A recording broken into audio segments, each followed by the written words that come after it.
What's up, everyone? It's Chicks in the Office with Rhea and Fran, giving you that Friday energy on a Wednesday. Happy Wednesday. We are episode 1 into Rhea's honeymoon, so she is not here. Kelly Keegs is here. Hello. Yay. Yes, everyone's favorite. Yeah. Number one Kelly choice. is here. No, honestly, Here I am. you might be. Oh my God. I will say I was totally kidding. I know, but yeah. I was Just so totally, you guys know that. I was not being serious when I said that. When I posted saying suggesting who co-hosts, you were up there, Gia, some various other, I was joking about the other Barstool people that were suggested. And you were talking but you were by far up there. Well, then. Not Scumbag Trent. Not that scumbag Trent, yeah. Who lived it up over the weekend. I know we won't talk about, you guys did the whole recap we did the whole wedding. I was there too. You were. I love, oh my God, it was such a love fest. It was just so good. But Trent was there and he was being lovely all night. I won't lie. He was. He was being lovely all night. That's how he gets you. That's the problem. That's the problem. I'm back in on Trent. We had a great night. He ignores your texts and he doesn't talk to you when he's not here. Mm-hmm. And then you see him in real life and you have a conversation with him and you're like, that's there it is. There's my man. Yeah, and he's like being nice and asking you questions. Exactly. And checking in and you're like, okay. Yeah, he's remembering stuff all of a sudden. I'm like, oh wow, okay. All right. Maybe you are my friend. Exactly. But yes, I'm very happy to be here, friend. Thank you for having me. And happy to be a placeholder for Precious Rhea and Marty who are enjoying their life right now. As they should. And I'm excited for them. As they should. And They're jealous. Have a beautiful, sickly jealous. Beautiful trip. I know, right? Really sickly jealous. It's not a joke. I'm like, I do want her to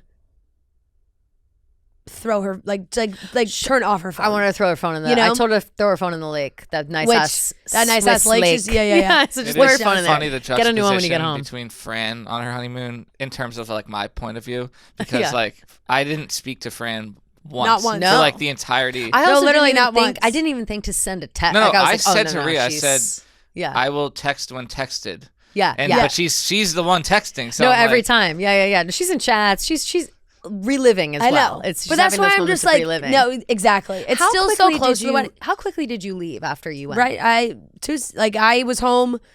I came home Monday, wedding Saturday. Sunday I was still in the vineyard. Mm-hmm. Monday flew home. Tuesday morning left for honeymoon. Oh, so basically same time frame. Okay. Yeah. Well, she'll, it's one of those things where you just, you're getting excited, you're getting acclimated, you want to take pictures of everything, you want to bring all your friends to the She's also event, just so, she likes to be in the know. Loves to share. And she doesn't, she wants to be in the know. She wants to be in the group chat still. She wants to know what everybody else is doing. She's got FOMO. I'd be the same, and by the way. I'm like that. Completely, but that's where I'm the opposite. Yeah. I'm like, leave group, don't talk to me. I don't care what you're doing. Mm-hmm. And you'll tell me in 2 weeks. I think I would cripple my soul. Like if I were to, in my brain, that sounds wonderful. Yeah, and I would like to be that person. I think if I knew that there were group chats that I'm supposed to be in popping off that I'm not in at the moment, I would die. I think I would die inside. That's fair. It's a terrible trait. I wish I was not that way. Maybe I'll grow out of that. She texted our group yesterday, like our Chicks in the Office group. I thought about making a joke, being like, we're having such a good time in our other group, but I was like, I can't even do that to her. No, she can't. No, she'll fly back. And she knows what she's doing. I'm like, oh my God. Mm-hmm. I'm like, you're just cracking me up texting me, but no, it'll dissipate. It's an adjustment period. Also, she's like just got there, and you're like still in tune. And there's wedding stuff still being posted and everything. So it's like you're locked in and still I think she's living in it. Hey, definitely. Rhea. Yeah. Hey, girl. For sure. That's so true. Well, she might listen to the first 10 minutes to see if we talk about it. Yeah. In which we are. Right. In which we are. It's all about her. Surprise! Another 2 hours of Rhea. Yeah. But from my perspective. Right, so now, Kelly, give us the play-by-play on the way. Yeah. So I woke up that day, and I made sure that my spray tan looked okay, which I'm really milking my spray tan. I've got shorts on today, 80 degrees in New York City. I am too. It's splotchy, though. It's splotchy as hell. My arms, I'm in my jacket because my arms are starting to look bad. Yeah. And you know what I get? It's the last day. Plug your ears, but like the in-between, like the boob. It's so bad. The boob remnant from the spray tan is just... the worst. It's so ugly. It's so ugly. So gross. Makes your chest look crazy. I think this is the last time that my chest will not look 50 years older than it is. You just can't exercise, and it like gets even worse. And then when it's sweaty and you like move, and it's just brown gunk. Do you guys like stain your sheets? Like, how does that work? Yeah, like kind of. Yeah, it's like. I mean, it comes out in the wash. Yeah, it does. But it's not like it's a. I have a myriad of colors of sheets, and I'll make sure that like a darker. I have like a like juniper color on right now. That's like a darker, almost olive, and so I put that on before I got my spray tan, and now like. I'll switch them out once my spray tan goes away. You know what I mean? I don't like to, but yeah, it gets all over your shit. What I do though, I'll do spray tan and then I come home and I put on a robe and I just walk around in the robe. I normally do just about the same. Yeah. Yeah. And I feel like my stomach's growling also. Apologies. Oh my God. No, I'm sorry you didn't get to eat. When I was No, I wasn't hungry at all. Yeah. And I'm still not. My stomach's just growling. When I was the last couple of nights, it's like this. It's tough in New York. It's you don't like fully have control of your heat and air and everything. So like the heat is still on in my building. Same. So it's not on. Like I don't. Yeah, I don't like have it on. Yeah. But there's heat. If you were to put your hand over it, it's still warm. So it makes everything very warm, and then it's warm during the day, and then my apartment gets very hot. And then sleeping at night, not to be gross, but like this morning I woke up, I was totally sweating in my sleep. And I 100%. Did look and I was like, that's definitely spray tan. Like that's definitely a spray tan, like sweat like mark. A film. Yeah, absolutely. But and you're right about this time in New York. It's, you know, everybody that lives in an apartment with a radiator that you can only open and close as much as you can. Yeah. The heat still comes on though. So yeah, I was having trouble on Sunday. I know. Because it was cold outside and I opened my window and I thought, oh my God, it's a beautiful day. It's a beautiful day. Not realizing that my heater directly in front of the window was on. So when I walked up to it being like, wow, it's stunning. It's beautiful. It was actually just heat blowing directly in my face. And I went outside and it was 40 degrees, felt like 35. Horrible. Yeah. It's horrible. Yeah, exactly. And that's how it is. Well, it's beautiful this week. You're going to see the blossoms. Going to see the blossoms. Time of year. Today's the day. Full bloom, of course. Well, you know, I was for lack of a better phrase, a pig in shit at the wedding because it was just full of blossoms. It was a blossom paradise, that is my number one thing. So I really have just I wish I walked into the room when you walked into the room. I knew it was. I was prepared for the blossoms. Prepared, I know. But it's still another thing when you see it. Well, I was like, you know, half in the bag also. And I walked in and I was like, tears streaming down my face. I think I started crying at a certain point and had perpetual like rimmed eye tears the rest of the night. Like it was so stunning, so beautiful. But yeah, the blossoms and flowers in general, you know, florals for spring, groundbreaking. They really invigorate my soul. And so I just you gotta pay your respects to Mother Nature. Exactly. And she's showing off right now. And today's the day. Today is the day for you. So yes, catch me there. Well, we have a lot of topics to catch up on. So much has been going on. So we'll jump into that. But we're also going to do our pop corner. So we'll do some calls. Love calls. Some voicemails from the listeners. See what they're into right now. A lot of them will be addressed to Rhea, but just pretend that they're saying Kelly. I'll answer as Rhea. Yeah. I'll be like, as a married woman, this is how I feel. Wait, speaking of being a married woman, Fran, I got so many DMs that I was so confused by. When you posted the selfie of us, I guess the way that we took it, the photo like flipped. Yeah. And so it looked like this ring, which is just my Nana's ring that I wear around, was on my wedding ring. Oh. Flooded with DM. Oh my God, you're engaged? You're engaged? What the fuck? Didn't even know you're engaged. Oh no, I'm not engaged. Oh my God. No, I'm not engaged. I didn't even think about that. But honestly, I'm only saying it on this podcast because I do kind of want to keep people guessing. So if people really did think like I was engaged, I want them to keep thinking it. Oh my God, so true. Oh my God, it really does. It really does. And like the way your hand is on my shoulder. Yes. And it kind of looks like an engagement. Like I didn't really think about it looking like an engagement ring, but I think it is like an old, you know, just like it's an old ring of my Nana's that I'm wearing around. And so oh my God, that's so funny. How funny, right? Wait, can I also share that the funniest part of what I was laughing at, one of the things I was laughing at about the wedding was when we sat down in the pew, one, you had to tie Joe's bow tie, which you did a fantastic job doing. Thank you. So there needs to be a bow tie person in the friend group. It's not me. So I'm glad it's you. It's me. I went to school in the South. You got to know how to do those things. Yep. And then you had such nervous energy. And I was cracking up because you're sitting behind me in the pew. And I just hear you go, Fran, does my makeup look okay? I just realized I didn't put a highlighter on. She was like, I forgot my highlighter. Do I not look dewy? really did. I don't think I look dewy enough. And I was like, Kelly, your makeup looks stunning. You and Franny were both so dewy. And I was like, fuck, I forgot the highlighter. I was like, Rhea's going to notice.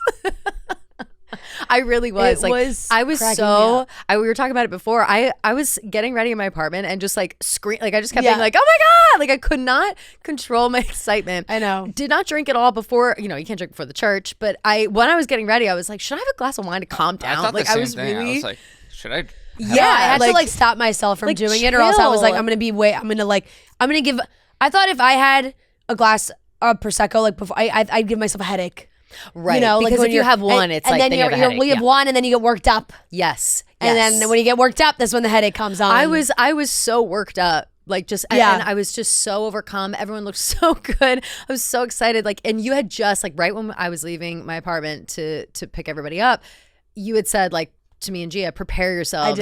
Rhea looks insane. And when you said that text, I was like, oh my God, and I like went back. I'm redoing my hair. Like I just was like, everyone needed to be A1, and I feel like we really all pulled it out, and I think it all looks good, despite the fact I was missing highlighter. Right.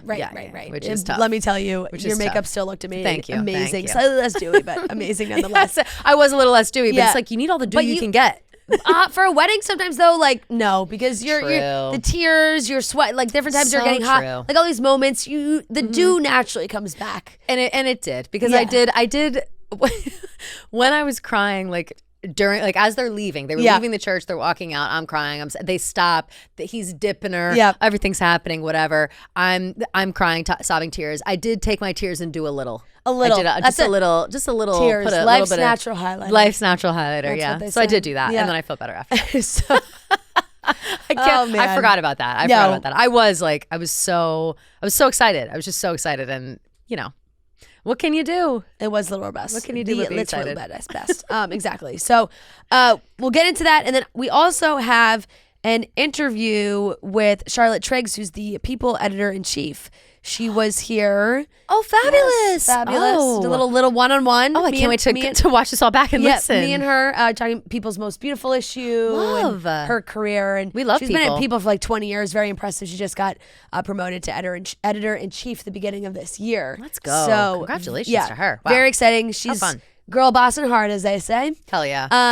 And we're going to get into some topics. So let's jump right into it. We got some big ones. I know Rhea and I teased it because we sat down on Sunday and we were like, how do we not talk about JoJo Siwa? Because Rhea and I have been texting about it nonstop. It's out of this world. I am so happy to be here to talk about it. JoJo Siwa, the saga that has been Celebrity Big Brother in the UK. It has been an absolutely wild ride. We have a new couple in BJ Novack and Delaney Rowe, who is, internet TikTok star, TikTok actress, does a lot of skits, funny skits. I'm a big fan of hers. Last week, we didn't get to talk about this either. The Summer I Turned Pretty teaser came out, which we really need to dissect. There's a rumor of a Sophie Turner breakup, perhaps, and Joe Jonas just released a new song, All in Tandem. Just saying. Travis Kelce allegedly unfollowed Ryan Reynolds on Instagram. We had the world's most uncomfortable interview with Bill Belichick on CBS this morning with his girlfriend Jordon, and the Cowboy Carter tour has kicked off night 1 in LA. Yes. The stars were out. We got to see the costumes, the stage, the appearances. There were some appearances from her daughters, so we will talk about that. And like I said, Pop Corner and the interview. So let's kick it off with some JoJo Siwa. Introducing innovation from the award-winning #1 dry shampoo brand. The new Batiste Light Dry Shampoo is their lightest dry shampoo ever, addressing some of the main reasons you may already be using dry shampoo. It blends seamlessly into your hair and leaves no visible white residue. It's lightweight and non-gritty, absorbing oil and grease for a cleaner-looking hair without weighing it down. The Batiste Light Dry Shampoo comes in 2 soft and subtle scents, Mellow Melon and Zen Matcha. Both of these smell so nice. It's light, it's easy. Dry shampoo is the best. The Batiste Light Dry Shampoo is so great. I have a bottle with me so that I am ready to go, especially when leaving the gym and I got somewhere to be, errands to run, give it a little zhuzh. Makes your blowout last a few more extra days. So you can buy the Batiste Light Dry Shampoo online or in store at your nearest retailer. Fran, first of all, Whenever I think of JoJo Siwa, I think of you first. Just so you know. because Thank you. Because Justin Bieber burned my car. Yeah. That's all I ever think about. That's a throwback. Yes, you're the first person I think of. Too. I think I love JoJo Siwa. Like, I really enjoy her. I think that she means well. I think that she is a good-spirited person. And when the clip of Mickey Rourke, all that shit came out, I was like, fuck that guy. Yep. I love JoJo Siwa. I will literally stand by her forever and always. And I still am. And I'm now feeling bad because I think that she's just confused what she wants in her life. Yeah, I think there's a lot of layers to this. A lot of layers. And she is definitely still trying to find herself. She's 21 years old. Yes. I think she is used to doing that all on reality TV. Mm-hmm. So when she's in those settings, I feel like it almost makes her more introspective, if that makes sense somehow. Because it's like, she's doing Dance Moms or she did Special Forces, Special right? Forces. Did you watch that season with her? I did. I didn't she was great on clips. Special Forces. And funny enough, I find that there's like a really similar, this is more extreme, but like I know you're about to say. JoJo and Tyler Cameron became so close from Special Forces. Yes. Like best buds. They were talking about like brother-sister vibe. Like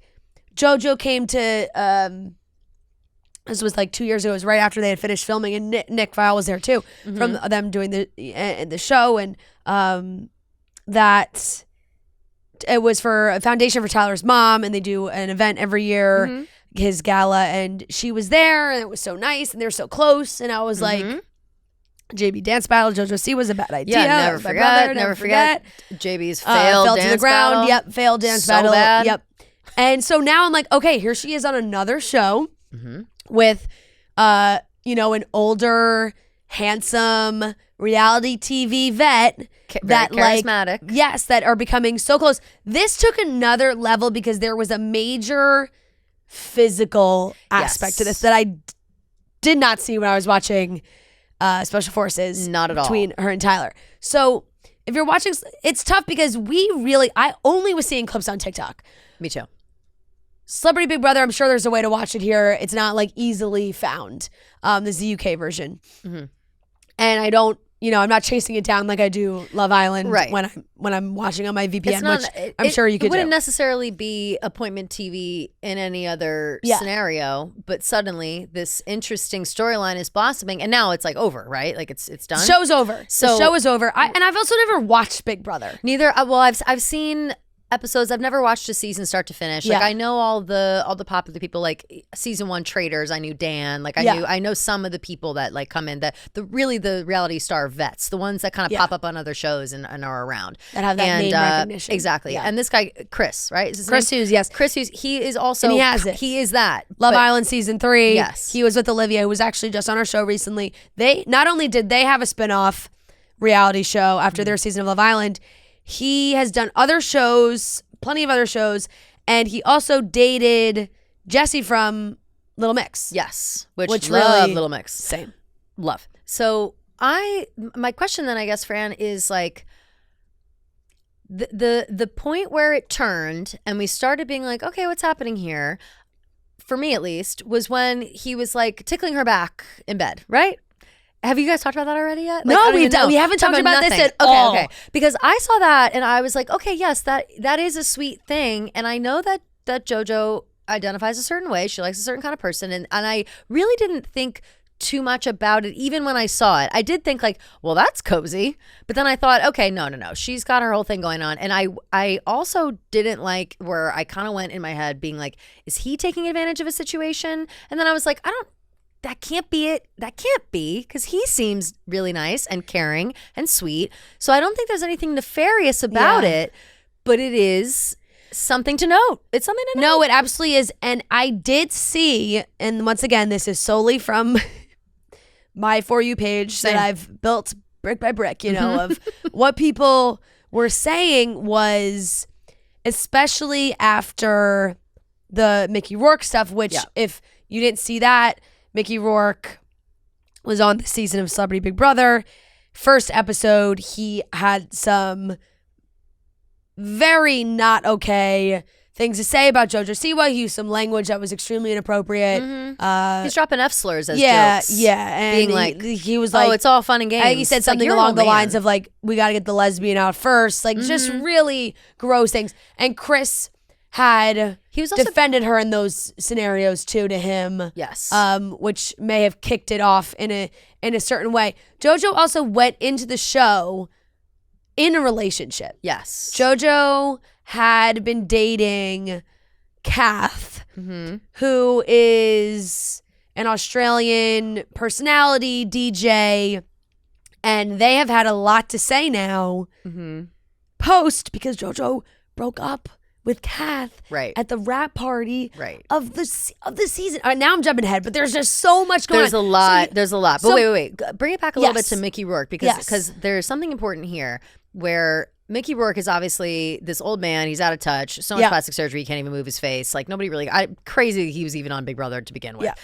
He's throwing out what he thinks are jokes about lesbians, about JoJo, and he's saying this to her face. Like it's not like he was talking shit behind her back and she heard about it. He was saying F slurs to her face. He was saying like, oh, who do you like? You like girls? Yeah, I can tell. Like saying stuff like that. Everyone around was uncomfortable. Everyone around was like, Mickey, you can't say that. JoJo was saying, Mickey, you can't say that. Chris stepped in being like, man, that's not cool after the like F slur joke. He was like, that's fucked up, not cool, whatever. In that moment, Mickey goes away. That's when JoJo and Chris have this, for the first time, I think, again, based on clips, they have this moment where JoJo's clearly upset and Chris cozies up to her and is like, listen, if you just need to cry, you cry. And he like holds her and she's sobbing in his arms. Like she's having a vulnerable moment because she was just discriminated against for her sexuality by this old man in the middle of a reality TV show. And it was a really sweet moment, a friend moment for sure. And I didn't think anything of that past that except for like, wow, this is really sweet. Yeah.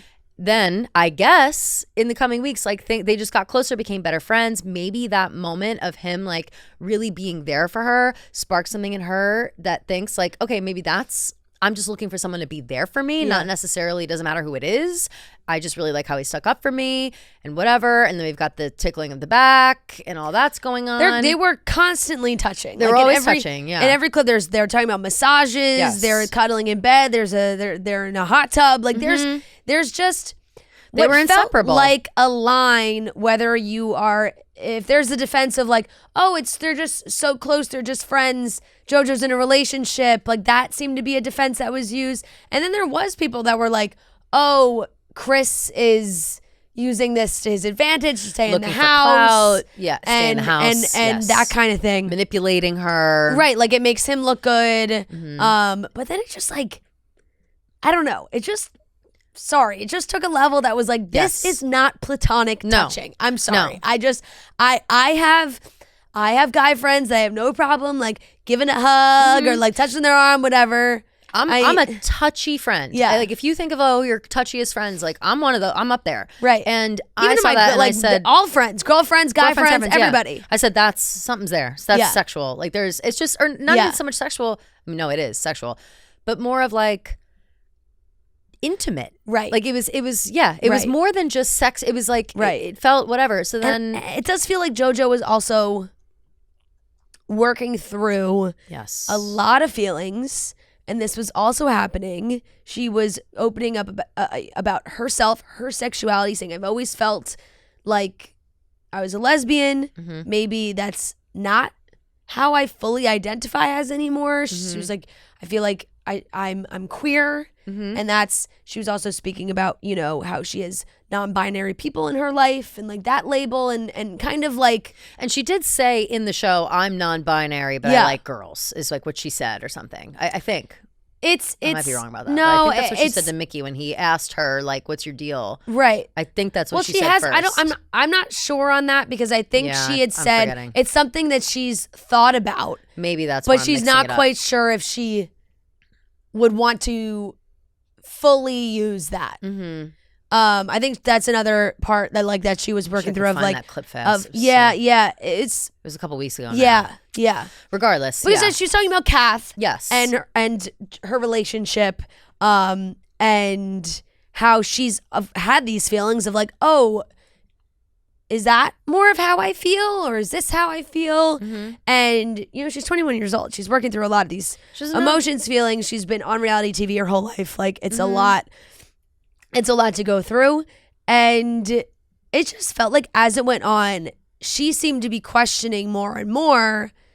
And their relationship, JoJo and Chris, was getting closer and closer and seemingly more and more physical. JoJo's 21, Chris is 32. They are now off the show. They did an interview on like morning TV in the UK, morning, or whatever they're this morning today, whatever, and I mean, he's got his hand on her knee the whole interview. They're like, he has his hand we're on so her knee close, the whole interview. We're such such good friends. He said the word friend no less than 10,000 times. Oh, yeah. But then he described it as sometimes a soulmate friend, I think he was saying. He said sometimes you have friends who are like, you have soulmate friends who it's like, we are friends and we are so close and we love each other and the love is there, but it's a friendship. Like, we are friends. Yeah. And I'll say this, like, I definitely have friendships that are deep friendships and that are, and I'm not with like guy friends. I have guy friends where I have deep friendships with them. And I know that it's platonic now. Maybe it wasn't at some point in time, right? You know, but it's like it's a different level for sure. Yeah. When you've had that kind of relationship, and then you're friends, and it's years go by, and then yes, it's like, oh, that's how we were meant to be, you know. Yeah. But I don't think that they can. I mean, I don't know. I don't want to like gatekeep friendship, but it seems so like such a strong way to describe a friendship that has always been platonic. You know what I'm saying? Like, I would never describe.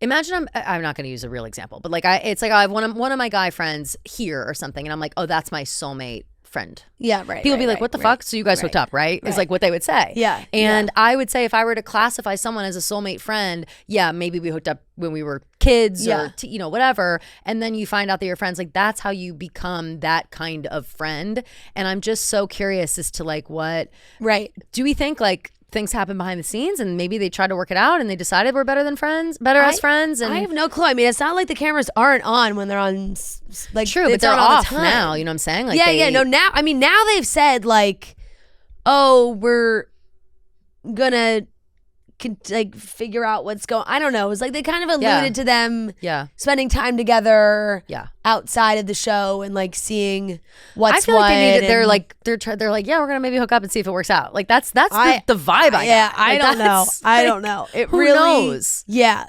It really is interesting because I think that it felt like, well, JoJo, you know, JoJo wouldn't be attracted to him. People would think, but I in this case, it seems like maybe things were moving around, and she's like, well, maybe there is some. I don't know. Yeah, exactly. I don't maybe know. This is a new door that I've not explored, a new avenue I've not addressed, and I think, you know, it was very like, look, she seemed very excited to be discovering different parts of herself and like growing and seeing how she feels. Exactly. And she was like, she's laughing. She was like, I'm turning the L to a Q. Like, you know, she's like, they're talking about the letters. She's like, I'm the L to the Q now. And like, just how she feels. And I love whatever journey JoJo is on. Because once again, I think JoJo is like a ray of sunshine. I agree. When she comes into her room, we felt it when she came on our show too. She's just has such a,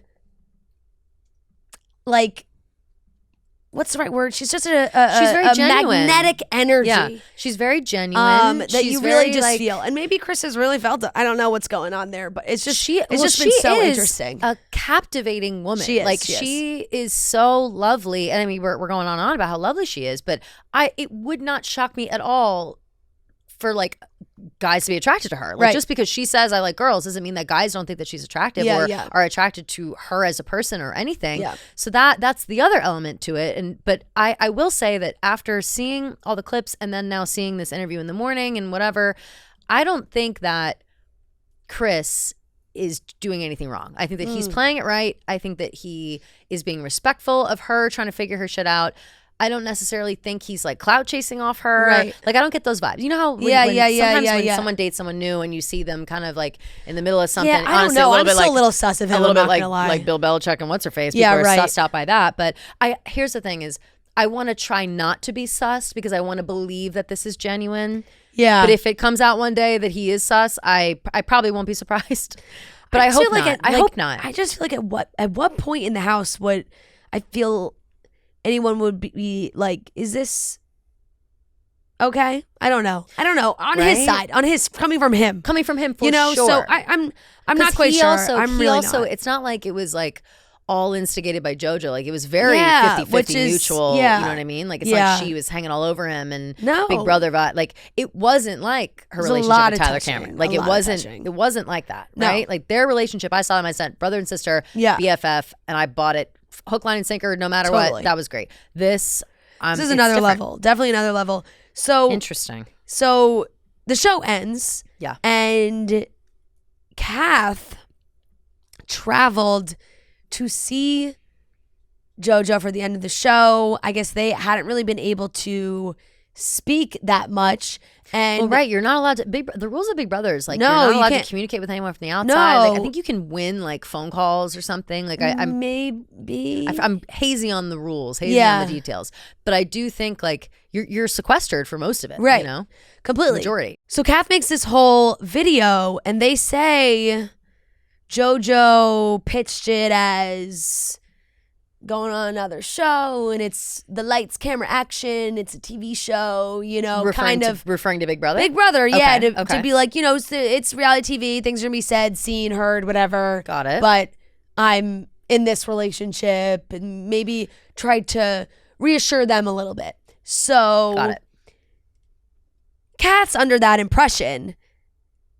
Kath's watching the show, probably like, what the fuck is going on? Yeah. So, yeah. But if I'm Kath, I'm calling up JoJo and being like, are you cheating on me right now? Right, exactly. Like a little bit, based on what we see, So I think that Kath thought, I'll go see what the deal is. Mm-hmm. They hadn't really spoken.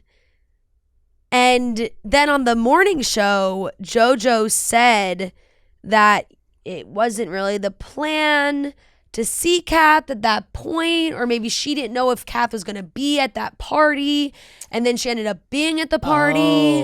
And because Kath in their video said, I got dumped at the rap party of the show. Oh, God. And JoJo said she didn't expect Kath to be there. Oh. They had a conversation that JoJo did not think was going to happen in that setting, but it did, and started talking about feelings, and JoJo kind of just say, I'm not in it anymore, and breaks up with Kath in that setting. Oh no. So you see that, and then you see Kath's video, and you're like, oh, you're like, what the hell is going on here? They've been off the show for 2 seconds, JoJo and Chris, and JoJo immediately breaks up with Kath. I'll say this though, if you're JoJo and you're on this show and you've just experienced something, and it's been weeks, months? Yeah, I forget exactly how much time they're in the house, but you're in all that time. She's experienced a lot. Feels really almost traumatic. There's like a trauma bond, I think, almost here between these two. 1,000,000,000%. Yes. And also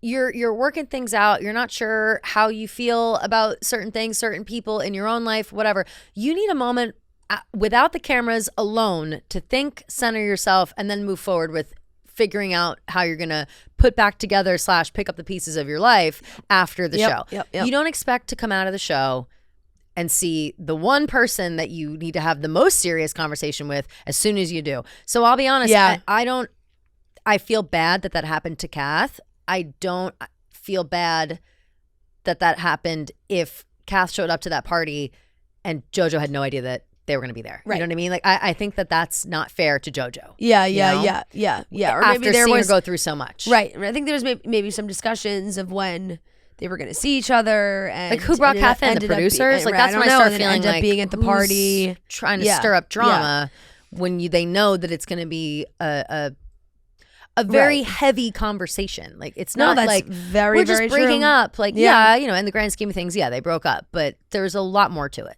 You know, there absolutely is. That is interesting. Been in that situation, but like you said, it's just got to a point where you're like, oh no. Damn.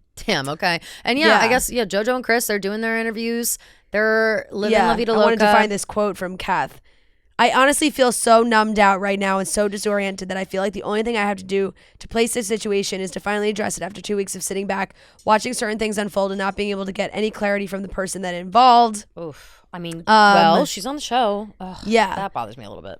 Kath did say that JoJo in the past had already asked to marry them. Oh, that's tough. According to Kath, what the audience saw on the show between JoJo and Chris was laced in a lot of truth, and the experience of watching it was unsettling, and they felt betrayed. I would also feel betrayed. Yeah, Kat said, I was told that there are confused feelings there, which, I mean, clearly we can see that. Which I will say, I do give JoJo credit in that sense that that's honest. She was like, I am right to right. Yeah. Like I am certainly confused with what's going on right now. I totally agree with that, because it takes especially when JoJo made such a big, I don't want to say made such a big deal, but made a big spectacle of her sexuality at a certain point. Like, she really, she's not so much doing it now, but when she first started talking about it, it was this big deal. It and was, entering like the Walmart pop star phase of everything. Yeah. Mm-hmm. So the quote from JoJo was, initially I was told that the rap party was something they didn't want to attend, and then about an hour into the rap party, they decided they wanted to. So I don't think JoJo planned to break up with Kath in that setting. No. Kath wasn't supposed to be there, and then Kath ended up being there, and that's that. Ugh. So I don't know, but they've been posting on social still, JoJo and Chris, and looked like they were playing tennis together this week. Holy shit. So I don't know. I moved on. Just an absolute wild ride. It really is for them on Celebrity Big Brother. So like I said, like you said, Chris said a million times that just friends are just friends. So we'll see what continues and what happens out of those two. This week, moving on, we'll go into BJ Novack. Then this week, people confirmed that BJ Novack is now dating Delaney Rowe. She's big on the internet, TikTok, Instagram, makes those like funny sketches and skits and such. She calls her the internet's actor. Yes, I am a major Delaney Rowe stan. I like every single one of her videos. She makes essentially parodies of like rom-coms, and it's like unrealistic male-female friendships in a rom-com, and she'll like act it out. But she's an excellent actress. Like, she's actually legitimately good actress. She has she has friends that she works with that are also really good. She makes she's very good at, and I believe now makes a lot of money because of this. Every time she gets an ad deal, she writes a skit about it and just like slips it in, and she's the best like advertiser I've seen. Right, it's like independently. It's seamless. It really isn't, but the comments are always like, I didn't even know this was an ad. This is amazing, whatever. She's excellent, and apparently she also is like a writer as well, and so she and then she is dipping her toes into the fashion world. She's getting invited to like Gucci shows and Miu Miu and whatever. So she is certainly not new on the scene, but I have to say, Fran, I'm shocked that BJ Novack admits to having a girlfriend. Right. Is that crazy to say? Because of the whole thing, you know, with Mindy and whatever, and everyone knows that they're not actually together. They've made that very clear that they're not. Yep. But I am just surprised to see this. I'm surprised. And so there's a picture that's been circulating of the two of them, but I guess this picture is from like the end of last year that they were seen at an event together, and that like did spark some speculation. Interesting. But I guess recently, I only saw yesterday. No, it's because yesterday is when the articles were being posted, and people wrote, social media users continue to speculate about the relationship in April, with one user on X sharing that she learned their romance from TikTok, and they were previously photographed together at the Standard in New York as well last November. So interesting. That just seems to be where they're at, and they have not commented or anything has been said about it. They don't really. There's there's really no confirmation of it besides the fact that they are, sources are saying they're dating. That's sources it. are saying. Sources are saying that they're dating. I wouldn't be surprised about their person. I don't know Delaney Rowe at all, but based on how she writes these skits and how she acts and how she does, like, I imagine she's very funny and very creative. Yeah. As is BJ Novack. So I'm cool with that combo in that way. Definitely. I laughed because I saw a lot of people making the comparison, saying like, this is so funny because so many of the characters that Delaney does are like so similar to the kind of characters that Mindy Kaling writes in her in her stories. It's exactly yes. But the way that Mindy writes them is, it's a trope, but she makes it funny. Yeah, this is like a very clear parody of the tropes. You know what I mean? Exactly. So, but she's I personally think she's very talented, just based on what I like. Yeah, and so I wouldn't be surprised. And I love BJ Novack. I think he's an excellent writer. Like I read his book. He's got that thing on like Apple TV or Amazon. I forget. He has like another thing that he made that's really good. Oh my God. I think Noah, was he involved in Fleischman's in Trouble? Was BJ Novack involved in that? Did I make that up? I might have made that up. I might have made that up completely. He was involved in a show that I was like, wow, I can't believe he's involved in the show. And it was just so good. Oh yeah, The Premise, it was called. And its host, BJ Novack, works through timeless moral questions in unprecedented times and explores pressing topics like gun control, identity, social justice, sex, capitalism, revenge, love, fame, social media. But it was like skits. John Barenthal was in it. Okay. And it was on oh yeah. Do you remember? I remember this. And I can't. Oh, it was on Hulu. It was a Hulu show.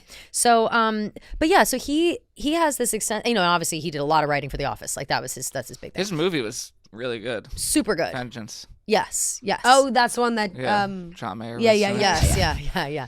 But yeah. So I think I like the couple. I gotta say I like the couple. I will like it. Got it's good. A funny reaction online because people were like, "What?" Yeah. But after the initial like what, it's like okay, it's like all right, cool, I don't know, whatever. Like okay, cool. It's like what he is 45, she's 29. I mean, it's not the craziest thing I've ever heard at this point in time, but if she were 30, I don't think I'd think anything of it. Yeah. So it's like really, we're splitting hairs on 29 and 30. Right. And also again, like I do think based on her skits and stuff, like she's very quick-witted. Yeah. So but I like that. Yeah. They probably met on Raya. They probably did. People always talk about BJ Novack being on Raya. I went on a date one time with his brother. Really? Years and years ago. That's how that movie started, was him like on Raya, like with John Mayer. I know, and I think he really I think is notoriously on Raya. So yeah, probably. I've not seen him on there. Yeah. So I wouldn't be surprised if maybe they met. Looked just like him. Wait, you went out with his brother? Yes, years and years ago. And I got so drunk because I was so nervous, and I don't remember the date at all. You knew that it was his brother going into it. Yes. And it was. And I know I asked about Mindy. I know it. Like I know, yeah. I think we went to Spring Lounge. Oh yeah. That's how drunk I was. I was like, let's just go to Spring Lounge. Spring Lounge. This was so many years ago. Like so many years ago, and we're better off friends. Like it was one of those. Like all right, well we'll just. Are you friends? No, I mean I have his number still probably, but no, we're not. You're not in communication. It's been these days so long, but I remember that's the closest I've ever been to BJ Novack. Yeah. But I definitely asked, was drunk and asked like too many questions. It was certainly rude. Right. You started to make the point where you should start talking about The Office. Literally, that has to be the most annoying thing as like a brother of a famous I think I asked that too. Has to be. I think I said, is it annoying that I'm asking about your? Like I feel like I have hazy memories of that as well. I think the answer was yes, it definitely is. And there was literally, I'd love to talk about anything else. Yeah. Literally talk about again in this loud ass dive bar. Yeah. You probably called up BJ like, yeah. You're like, I don't know, a date and she just drunk ass girl. Yeah. Oh my God. Okay. So long ago. Regardless though. So no double dates for me and the Novack family. No. But good for them. Good for them. With this pairing, Mm-hmm. Hope you're having fun. Yeah, have a good time. Honestly, hope you're having fun. You know what I would like to come out of this, Fran? At the very least, if they're not dating or maybe they are, or whatever, I would love them to write a series together. Some sort of something. Yeah, I would love them to collab on something. Yeah, that's fair. That would be amazing. Fair. There's a reason group chats spill more tea than an entire season of reality TV. Just like there's a reason Morgan & Morgan is America's largest injury law firm. With over $25 billion recovered for over 500,000 clients, Morgan & Morgan has a proven track record for fighting to get you full and fair compensation. For over 35 years, Morgan & Morgan has been fighting for the people just like you and me. And as supporters of the show and seeing how they are for the people, Morgan & Morgan is offering one lucky listener $2,000 and 4 tickets to see us live here in New York City on June 12th. All you have to do is text the word chicks to For the People. That's CHICKS to 484-373-6753. If you're ever injured, you can check out Morgan & Morgan, and their fee is free unless they win. Next, we have the Summer I Turned Pretty teaser. Came out. I have chills and again. Oh my God, we watched it like a million times. At least. Once again, they put the Taylor music in there, and it just hits every time. So it opens. The perfect songs, too. Oh, it opens. It's Belly and Jeremiah. Daylight, whole thing. Absolutely cupcaking around town. God, they're just, whatever. Greek letters. Yeah. What's that all about? And then it cuts. And it goes to Conrad. Maybe must be around maybe Christmas break. He's got a candy cane in his mouth. Candy cane. She's wearing a sweater. It looks snowy out. Literally all it takes is one word out of it. And then it cuts. Cuts to Loving Him is Red. Just... And I can't wait. I saw a lot of people kind of upset that they used Daylight for Jeremiah, but at the same time, I think it does make sense. And I think it makes sense in also the scale of just using a song from Lover in general. Yes. Because, Lover's a relationship. Clearly, Taylor thought that was going to work out, and then it didn't. Well, so Fran, if everybody wants a very in-depth conversation about this, right. Listen to Taylor Watch later. I was going to say, we can touch on this on a very minimal scale, and the deep dive can be with But I'll say with Daylight being used, because it really is all about the songs. They always use Taylor Swift songs in this show. It's whether it's in the episodes or in the trailer. Taylor is heavily her music is always in the show. And so every year or every season that it's coming out, people get excited. What songs we're going to use, whatever. Daylight, obviously, on the Lover album, there's when Tortured Poets Department was coming out last year, I forget, or if people remember, she was creating playlists of her old music, all under different labels. And there was one called Denial, one called Acceptance. She was making all these playlists. And most of the Lover album songs were in Denial. So Jenny Han somebody posted Jenny Han, so diabolical for using Daylight with Jeremiah, and she reposted it because it was that's the point. We're using it. So that's a little Swiftie inside baseball. I love it. No, but I think it's choice. Genius, absolutely genius. And that song is so beautiful. Whether you're in love or not, that song is beautiful. Absolutely, absolutely. And it takes 2 seconds. I just really cannot understand anybody that would be Team Jeremiah. I just don't get it. Grow up. I dabble. No. He's just so cute. The problem is the actor who plays Jeremiah. He is adorable. That is cute. Yes, he absolutely is. And he's so charming that I am sold. But I know he's bad. I watched that whole teaser, and all those scenes with Jeremiah are, of course, yes, they are adorable. They are very, very cute. But all it takes is that one turn from Comrade. She's done. She's gone. She's done. She doesn't stand a chance. We all don't stand a chance. We don't stand a chance. I actually was cracking up because I saw a TikTok from Madeline White, and she, and it was on her other account, and she was like, "I'll never forget how years ago Amazon, was at an event or party for Amazon or something trip. I think it was maybe a trip for Amazon. Yeah, and they were like, oh, we're gonna show you." Part of this new show we have coming out, and her immediate thought was I won't watch this, this is clearly for a younger right. And she's like, and the way my body reacts now when I see anything that has to do with this show. Exactly. But it's just so true. It's such a good show. We were talking about it too, that Season 1 was good, fun, captivating, whatever. Season 2 was award-winning television. It was so. I actually think a lot of people disagree with you. Really? Yeah. Oh wow. A lot of people. I actually think maybe Rhea. I feel like Rhea liked the first season a lot more. Season 2 got the glow up, and it also had the more serious tones. Yeah, like it felt more like a TV show than just like a young adult show that I'm watching. Maybe that's more what I think that's fair. Yes. And so I'm very excited for season 3 because I do think that we've established this this I'm trying to think of the right word, expectation that there will be heavy topics, there will be messy moments, it's going to be real. It's yes, there's the romance aspect of it, there's the turning around, the dramatic red Conrad, whatever.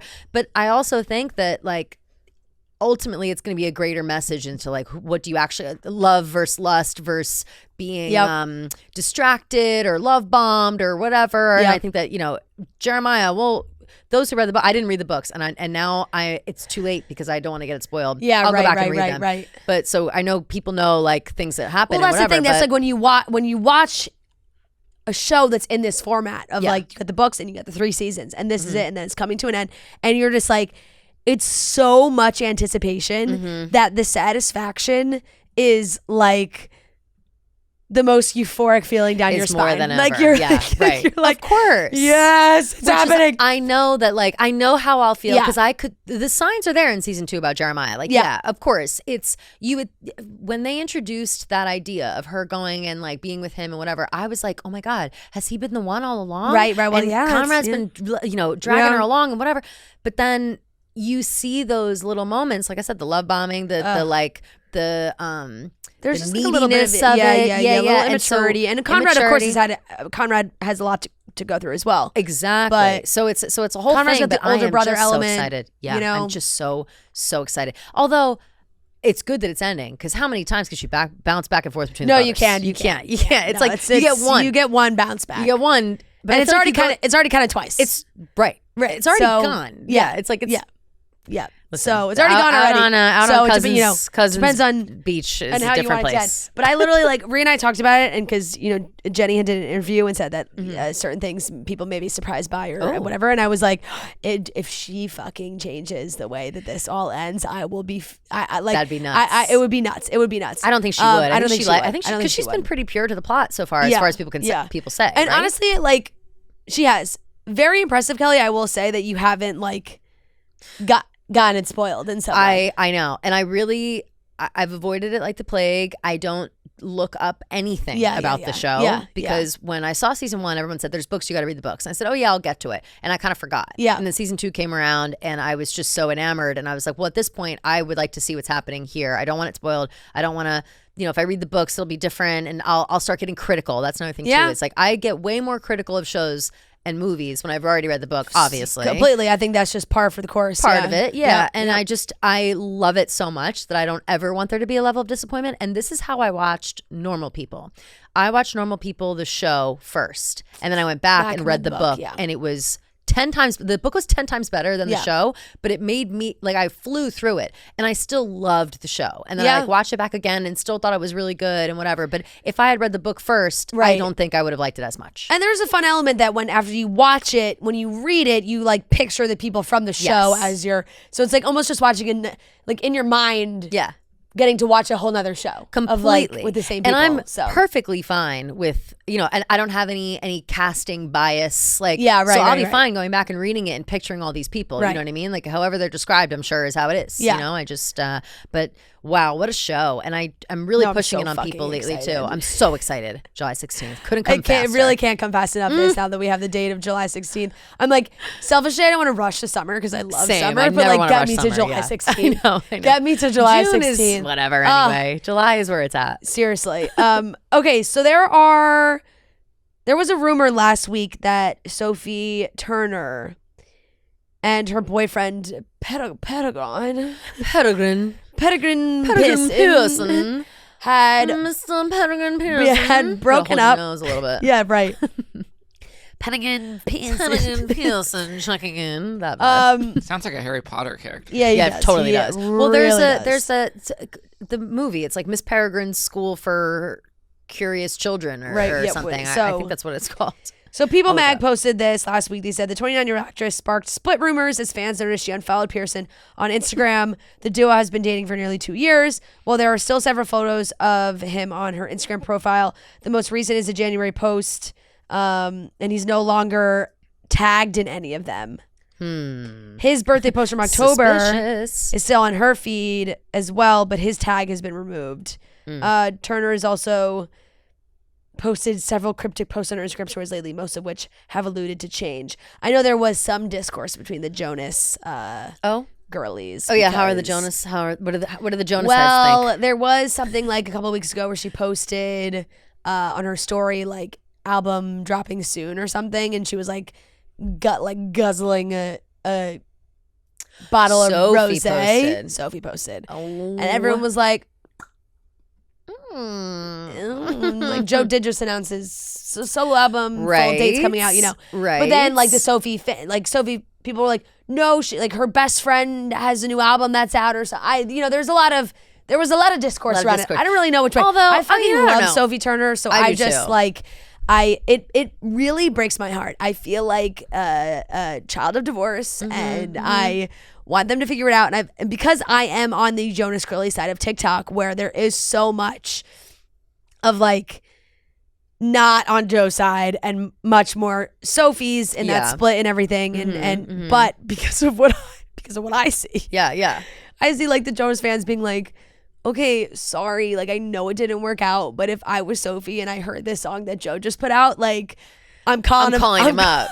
That was gonna be my Have you listened to this new song? No, I haven't listened yet. Oh my God, let me just read you the lyrics. Okay, read me the lyrics. Let me just read you the lyrics. While you put the lyrics up, I want to ask you a question. Yeah. Do you think that they are too far gone, or can they come back and work it out? Like they were just really trashing each other, like all of the like out to dinner with Taylor Swift, like none of them, posting Mr. Perfectly Fine. None of them really said anything. True. Like directly. I feel like it would have gotten. Yes, it definitely got messy in the press. Yes, with the kids, the stuff with the kids got so messy. 100%, that got messy. But whose fault is that? I think and everyone online felt that it was like Joe's team that was trying to paint Sophie as like a bad mom, and there's all these things which I do not know. I do not know. I wish I knew. How Once again, can you know? I love them all both so much. I would never want to throw any speculation on either side. Really, and that's just a selfish thing. And that's big of you because I love them both. Yeah, and that's fine. Okay. If I could sing, I'd sing it, but I'll just read them out loud like this is a long piece of poetry. I love perfect. Oh, let me get right. Let me get mindset. Okay. I've been working hard till the middle of the night, losing sleep and catching flights. Haven't I, darling? Haven't I, darling? You've been out most nights trying to get a little peace, even if it ain't with me. Haven't you, darling? That's all right, darling. Well, if he don't ever light your spark, remember, I know your heart by heart. Just remember, I will always remember. Remember, I will always remember. That's repeated again. Verse 2, you and I have been down all these avenues before. Keep on going back and forth. Haven't we, baby? Oh, my baby. There's a long road left and a long time to live. You've got the sweetest loving to give. I know because I've tasted. I'd hate you to waste it. So if you ever don't light your spark, remember, I know your heart by heart. Bridge, holding you tight in the back of your car. Know that we tried, but we didn't get far. I'm sorry, so sorry. Well, you got to leave town. You got to live your life. Baby, don't forget, you can call me anytime. You're lonely, so lonely. Anytime you're lonely, so lonely. Well, I know our flame's still bigger than the night because you'll always be on my mind. Oh, won't you, darling? Look at my legs. Look at my chills. Okay, well, it sounds like the door is very much still open. How do you know that's not about another ex-girlfriend? I mean, look, you're right in my brain. If that song is about someone else, but that would be wild. I'm upset with Joe. If that song is about someone else, I'm upset with Joe Jonas. I mean, this is his first album coming out of a marriage. It's definitely about her. It has to be about her. Has to be about her. And it sounds like the door is open, and I think it's like totally about her. Come home, babe. Wait, so he's not dating anyone? I think he has he's currently single right now. Didn't he date a babysitter for a second? He was casually dating. There was a model in the mix. There was I forget what her name was. Could be about her. Maybe they had a falling out. That would be insane. Yeah, no, I think I wasn't keeping up on his dating life. You don't write these lyrics about someone you dated for like 6 months to a year. You don't. Sorry, you just don't. Wow. And I will say there were some rumors that Sophie was out a lot, and there's right there exactly. They're going out every night, going out. That's why they try to say, "Oh, bad mom." Sorry, which totally a lot of I'm sorry's in there. I'm hearing a lot of I'm sorry's. Sorry's. Wow. Yes. Okay. If my baby daddy is writing a song saying, if he doesn't light your spark, I always will. Yeah, I know your heart by heart. Then I'm gonna call him up. Yeah, I'm gonna think I'm going to have a glass of wine and I'm going to say, well, he's hearing from me. Yeah. And then I'm having a phone conversation. It's just it's a very sweet song. It's a very sweet song. And I very much look forward to listening to it with my ears because, wow, the lyrics are beautiful. They are. And the song's great. Joe. But I know. Which is why it's Sophie. which is why like TikTok is such a crazy place. Like I said, the Jonas girls are like, oh my God, if I heard this song, like calling Joe up immediately. I look at the comments, are like, don't forget that he painted her as a bad mom. And I'm like, he did do that. He did do that. I'm like, let's forget about that. Yeah. No, we don't know who did that. It's okay. We don't know anything. We don't know if any of that's true. Shh. I know. So funny. Wow. Okay. And I just, I'm just in. came from the heart. Kills me. I knew because he had teased. Wait, so this he had breakup, been teasing this song. Okay. So there's been little pieces of it out, but then like hearing the whole thing, oof. So, but here's the thing. Sophie just so happened to unfollow this boyfriend. Like that's what I'm saying. Like, so she's 2 days before this song came out. The breakup is happening. The song's about to come out. Obviously, she heard the song in advance. Are we gonna pretend like Sophie didn't hear the song in advance? Who knows? He is her baby daddy. Yeah, like, they talk. Yeah. They talk all the time. I'm sure. Yeah. I would stake a lot on the fact that she had already heard that song and it's been rattling around her brain, and the song comes out, all of a sudden, unfollow, untag, Peregrine who. Yeah. She heard that. Do you think they're on the level of like, oh, he listened to this new song? You don't think that Joe Jonas is saying, hey, Soph, I know we've been through a lot of ups and warning. downs. I just want to give you a warning about a song coming out. This song isn't about you. It's or the album has been done for a while, and I know he said that he had been tweaking it a little in the last couple of months when he delayed the release. I almost think it's like you send the whole thing in like an email. Definitely. And hey, I think here's a zip file. That's just also respectful. That's a respectful thing. Even if there wasn't that sweet song about Sophie in the album, if he is writing at all about his experience, and again, I mean, the whole fucking album is called for people who believe in love. Exactly. Like, it would be naive to think that they don't speak on a regular basis. I think. Yeah. You know. Yeah. What do you think, Noah? No, I could see that because they have kids. That's the only reason why. Only reason why, yes. Yeah. If they didn't have kids, I would maybe be like, that might not be about. That might be about somebody else. No, I think that's fair. And we don't have to dwell on it longer than this, but because like I can't Taylor wait to listen. If they her music that's inspired by people to the people before it comes out, unless they're on good terms. But they're not. Or unless they weren't married. Right. I don't even think it's a married. I think it's I think kids is the only reason.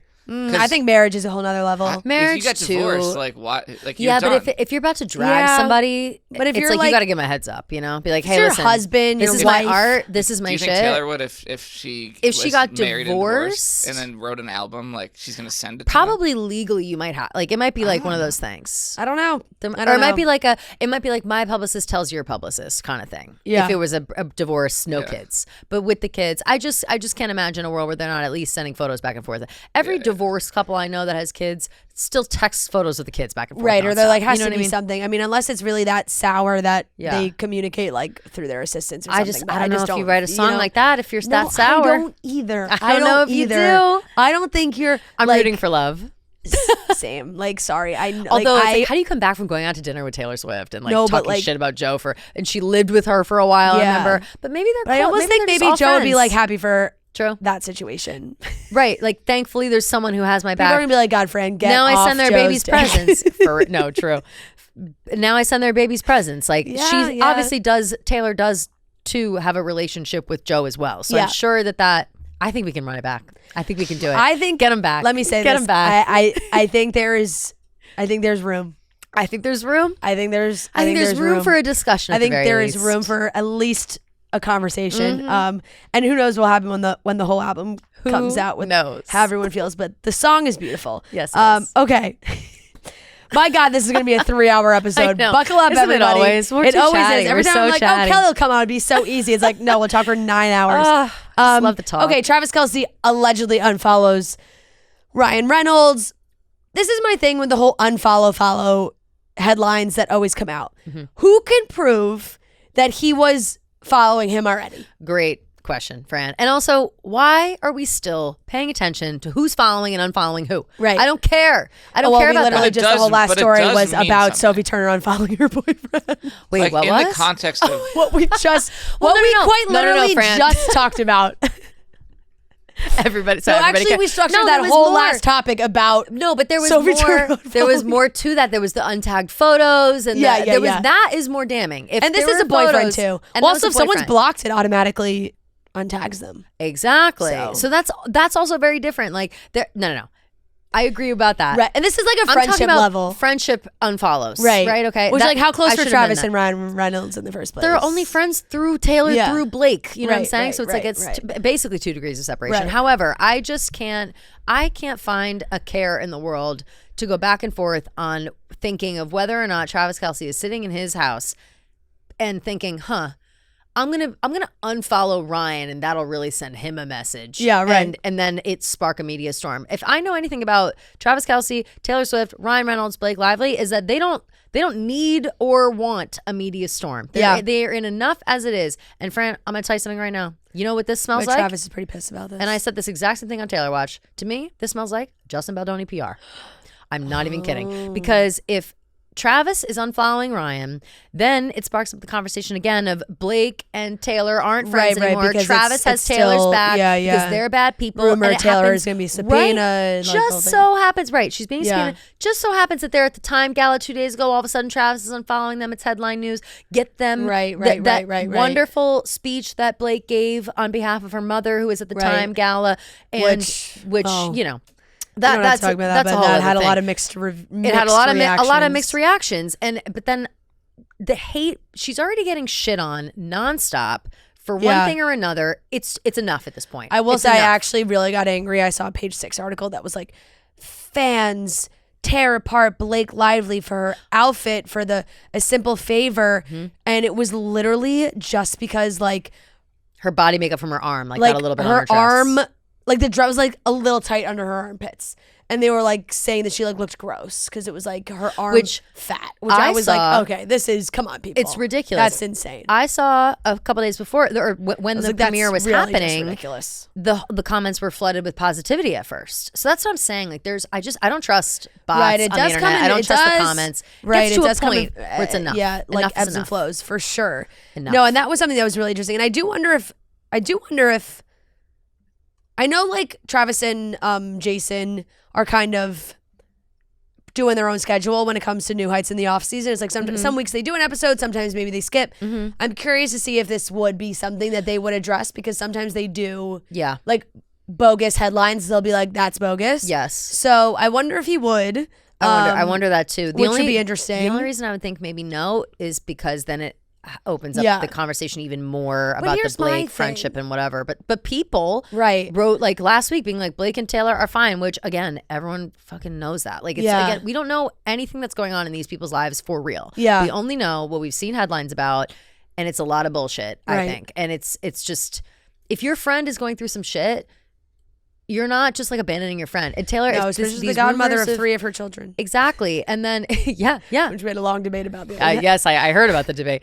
I said, that debate, I said that it would have to be all or nothing. Because I think like you can't have one kid have Taylor Swift and then the other's not. That's what I said, except their son doesn't have it. But it's like all the girls get Taylor Swift. Sure, that's fine. I think that's lovely. Who cares? What if that son loves Taylor Swift? Well, I bet the son gets fucking Hugh Jackman then. Yeah, like, that's I don't not know. so bad. Like, that's such a fall off from Taylor Swift. That's such a fall off. Oh my God, so not at all. I actually think I'd rather have Hugh Jackman. I don't know if I'm here for the Hugh slander. Yeah, like seriously. What? Hugh's more available to be. Well, I want Hugh and Taylor. You can have both. We can have both. Yeah. Why are we limiting ourselves? Right. No, for sure. Regardless. Look, anyway, I don't think that their friendship is in jeopardy. I'm sure the subpoena stuff, the justice stuff, all that, whatever. I'm sure that has caused drama in the relationship, positive or negative, whatever is going on. Again, we know nothing going on behind closed doors. However, I think that the onslaught towards them still is exhausting. Yeah. And I think this is just another added to the list of things to make the Lively Reynolds family look bad. We're gonna make up some shit like Travis unfollowed Ryan, and it's gonna stem into this bullshit about them. Like that's all, how I've seen it proposed. You know what I mean? It's not like it's like Travis unfollows Ryan amidst Blake and Taylor friendship drama. Travis and Ryan have beef. You know what I'm saying? Like it all stems to that. That's the only reason why it's making headlines, because people click it because they're like, oh, it's because of the Blake and Justin stuff. And I'm like, I just don't believe that. And I said on Taylor Watch, like, if one day it all comes out that, yeah, he did unfollow him because they're shitty people and bad friends and they did all this fucked up shit and whatever, fine, I'll take it all back. I just, in my guts, I just don't believe it. I don't believe it. To play devil's advocate, wouldn't it be such an easy save and like cause so much, wouldn't it really ease all the headache if Travis just hit him with that follow? 100%. Would love for that to happen right now. And it's like if like Travis was just like, talk about it. Oh shit, like, whoops, didn't mean unfollow. Maybe I didn't even follow him to begin with, but I should be following him. Follow. That'd be amazing. Would love it. Would love that. Really, Fran, what I want is for like the headlines to shut the fuck up. Yeah, like, I feel like I see. That's fair. That's fair. I see so many, and it's not like, you know, I'll see, you know, you see a graphic, you see a conversation, you see a tweet, whatever. It's the amount of publications that then write a whole ass blog about it. Hubs asked me yesterday. He was like, "Are you gonna talk about that?" And I said, "No, I won't. I won't do it. I will not do it. I won't put it. Someone else can take it for BarstoolSports.com. I'm not going to add to the flurry of headlines we already have. Right. Travis unfollowed Ryan Reynolds. I'm like, I already think it's fake. I'm not going to then write a fucking blog about it. It's hilarious to think that he would do that without Taylor knowing. Like, that would be the dumbest thing of all time. Agreed.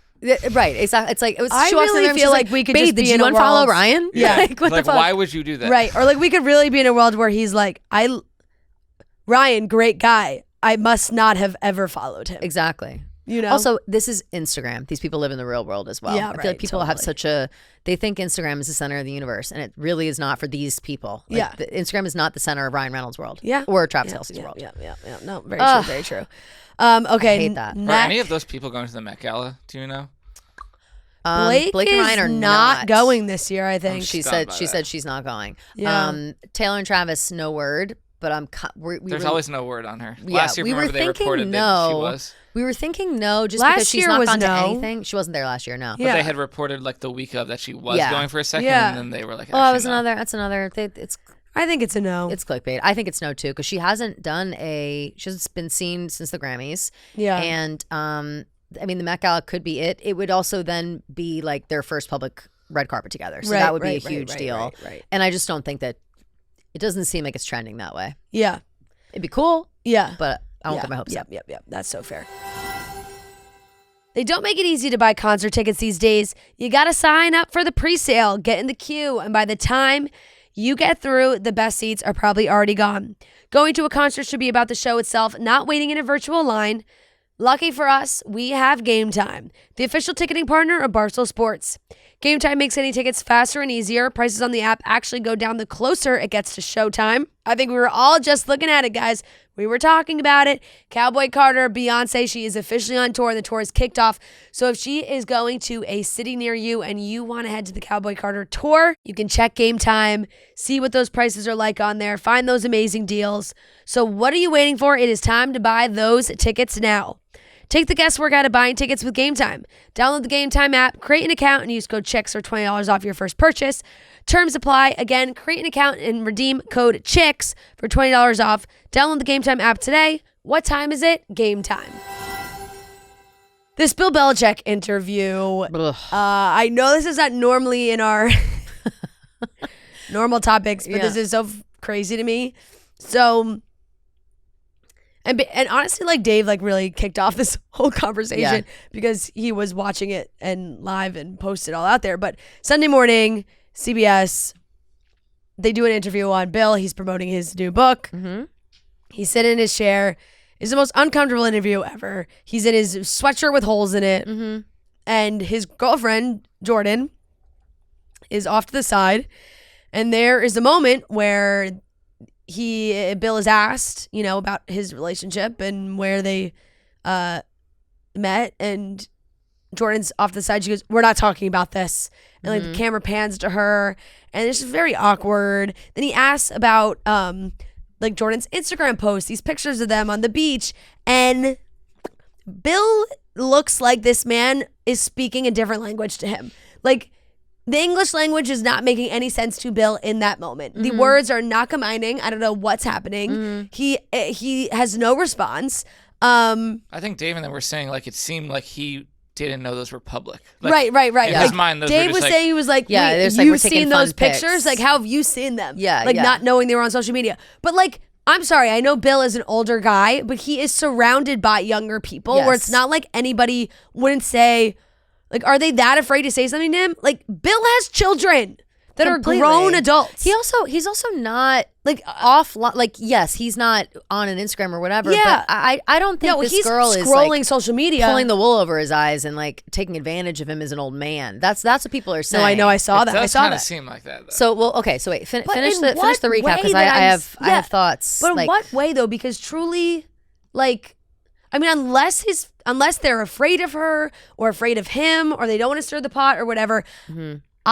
Or maybe they don't have a good relationship right now. I don't know. I always thought that it was fine, but maybe since he started dating this younger girl, maybe things are on the rocks. Yeah. And like, I just can't imagine that his daughter wouldn't call him to be like, Dad, like, what's going on here? What is Jordon posting on Instagram? Or like something, I don't know. I don't know. It could be that. Here's what I'll say. I will say this in Jordon's defense, actually, which is not somebody I thought I'd be defending. Yeah.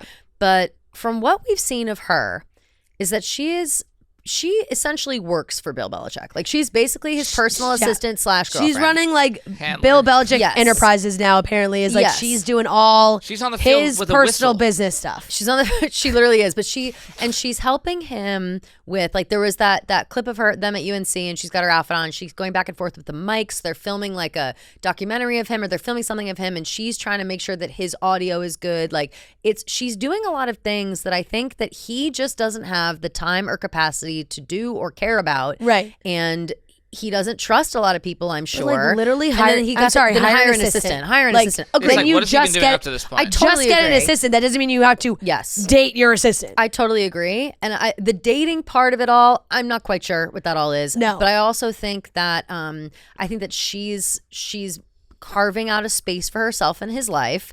And I think that just for herself. Or for herself. Period. Right. Which is probably more likely. But in the interview situation, I do think the way that interviewer was asking Bill these questions was almost like he was making fun of him to his face. And I felt that tone from that interviewer. You think? Yes. And when Jordon stepped in and said, we're not talking about this, like, he was almost talking to him being like, Bill, these Instagram pictures? Or but Bill, she only said that when he asked about how they met. Yeah. Like, but that was after. He had asked, I think he asked about Instagram first. Yeah, and then he asked about, right. So she was like, let me tell you guys. She's like, we're talking about football. We're not fucking talking about this. So I kind of understood her being like, this is an interview of Bill and his life and his career. For himself. True, he can. But that's where I'm wondering, like, that's why people think it's fucking elder abuse. They're like, big They're guy was like, is this so like a conservatorship? Like, he was continuing to like answer that question. Does he have Alzheimer's or something? Like, is she stepping in and like taking over? No, for some reason I just don't think it. I don't know why I don't think it, but normally I would in this scenario. Because the report is that this interview was a disaster. You know that they spliced that up big time. So the order that we didn't watch in probably isn't when it happened. TMZ reported that like it was. She walked off multiple times. I saw that she like wanted him to like walk off with her. Yes, like I saw that. The headline was that she was a nightmare during the interview, to the point where she stormed out of the room and delayed shooting for 30 minutes. Belichick agreed to do a sit down for CBS Mornings to promote his new book, The Art of Winning, but it turned into an LPR-wise, blah, blah, blah. We're told outside of that baffling moment that made the final edit, there were numerous other instances of Hudson butting in. Even when the legendary coach was answering questions about football, she would stop and correct him. Our sources say Belichick only arrived at the interview with Hudson. No one from his publishing company, UNC, or any other rep was with him, which was a bit of a head scratcher to CBS producers on set. At one point in the Q&A, Hudson got so heated, she stood up and walked out and wanted BB to follow. It's unclear if Coach agreed. BB, yeah. It's unclear if Coach agreed, but the blow-up delayed the whole interview for about a half hour.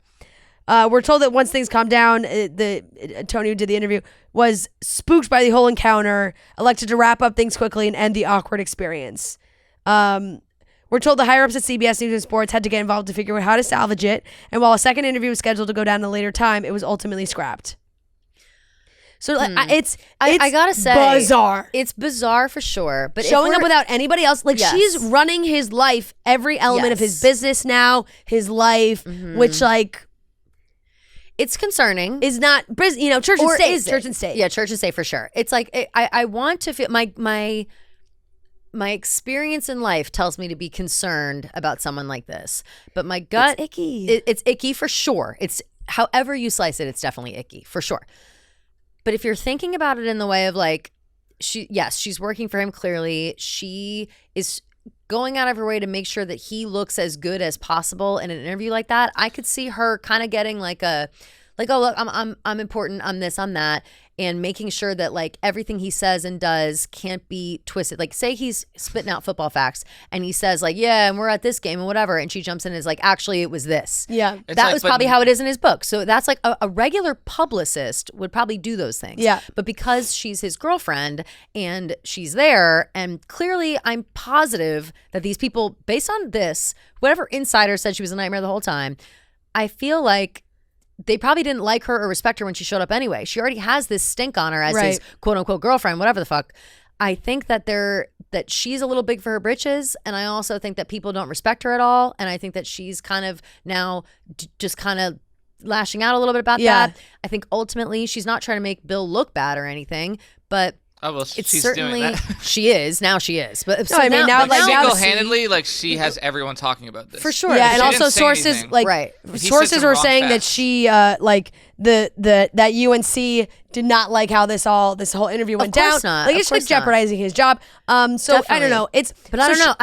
But I am curious really about like, again, I don't approve, or who cares if I approve, but it's more of like it's not something I would do. It's certainly not like something I'm thinking is normal or anything like that. But I do think that there's a little bit of blame on CBS on that guy Tony for how he was talking to Bill, because I watched that clip and I said he's patronizing Bill. I swear, I really feel it. Like I felt like he was talking to him like, "Come on, Bill."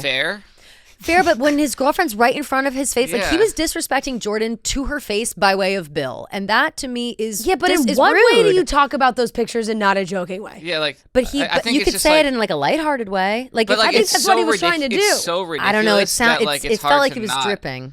Like I don't know. You're like, hey, Bill, like. Looks like you're really working on your yoga these days. Like, I don't know. Like, there's no, I don't know. It's so ridiculous. Anyway, she posted a whole statement on Instagram. I missed Well, she didn't post a statement. Okay, I missed this. She said statement to come. Noah, can you actually check if she has posted a statement yet? Yeah, it's a great. Because it has. It may have dropped by now. I would love it. When she posted it Instagram, she used "Look what you made me do" on the post. Obsessed with that. Listen, I don't dislike this girl unless it comes out that she's literally like ruining Bill Belichick's life. It's spelled Jord, but the O in her is capitalized in Jordan. It's probably a 0. The second O. Maybe it's a 0. It's an O. Like it's just a capitalized O. Maybe just to emphasize that her name is spelled with Jordon. Her name is Jordon. Jordon. Yeah. That's how she spells it. I'm not seeing anything. Not seeing anything yet. Okay. Nothing. Okay, she posted a screenshot of an email from Bill to like multiple people from earlier this month, talking about doing press for the book. It was a long email. Doing press for the book and how all the news outlets are taking an excerpt of like him quote talking about I fucked up about whatever topic it was. Maybe it was like him admitting to a mistake. Sure, was in part of the book. Yes, and he's like, we knew this is what was they were going to focus on, and there's so many other parts of the book that we should be talking about, and like really saying that like that's not what he wants to focus the book on, and all these other things. And it really just seemed like he is going to be doing press for this book, but they want to steer it in one direction and keep it on more the positives and the negatives, and have that be the plan for, interviews for the book. For the press. They have certain things planned, yes. And then the second slide is a screenshot of her camera roll of a 35-minute video that was recorded. You can't really see what the video is. It's just that it's 35 minutes. Obsessed with this. And the caption was full statement to come later today. I can't fucking wait. Fran, another thing that by the time people are listening to this, you probably already have the full statement. Hopefully the statement is out and we have to know. But here is another thing I just thought of while you were talking about that. If she's acting as his PR person in these scenarios or whatever, and especially if we're talking about how there needs to be a certain tone around or they would like there to be a certain tone around the book. They want to. It's like a biography, right? It's about his whole life. I think, or I would think, that going into an interview like that, off the table are questions about the relationship. And maybe that is what, like, maybe she was like, don't ask questions about us. Look, and 100%. the first 15 minutes in a row of asking questions about Jordon and making fun of him. Like, I really really felt like that guy was making fun of Bill to his face. Like he fucking deserves. Yeah. Like he's dating a fucking 20-year-old. Wow. It's crazy. Look how the mighty have fallen in his Patriots jersey, his Patriots sweatshirt and everything. I mean, you can't not acknowledge how I will ridiculous. say on the side of the interviewer, like people should be made fun of for things like this. Yes. On the side of the Otherwise interviewer, we'll have 75-year-olds dating 20-year-olds. He would get destroyed. Yes. If he did not bring it up in any sense. And yes, there are some people that you can get away with, like, oh, they're coming in, they've asked politely if you don't talk about their relationship. Mm-hmm. Okay, fine. Mm-hmm. But when that person is in the room with you and the only person, and she's right there, and clearly you guys are together, and it's a topic, like, he has to, I think, at least attempt to ask. Sure. Now it backfired. Sure. Obviously. Yes, they did not like that, and they don't want to talk about it. But you kind of, I don't know. Bill, that's just the type of person Bill is. Bill is a football guy. He is obviously a celebrity, but he would denounce that fact and would not acknowledge that at all. So in his mind, he's like, oh, I wrote a book and I'm going to talk about the book. Yeah, he's not good for press, by the way. Bill Belichick sucks at He doesn't want to talk about anything. I mean, even the questions about Robert Kraft were so uncomfortable. Really weird. And that's a fair question, you know? Like, it's a fair question. It completely There's just certain things that he's going to be asked. He's an awkward dude. That he's like, wants to stay private. I don't want to talk about that. Okay, then you're going to have some issues trying to do press for this book.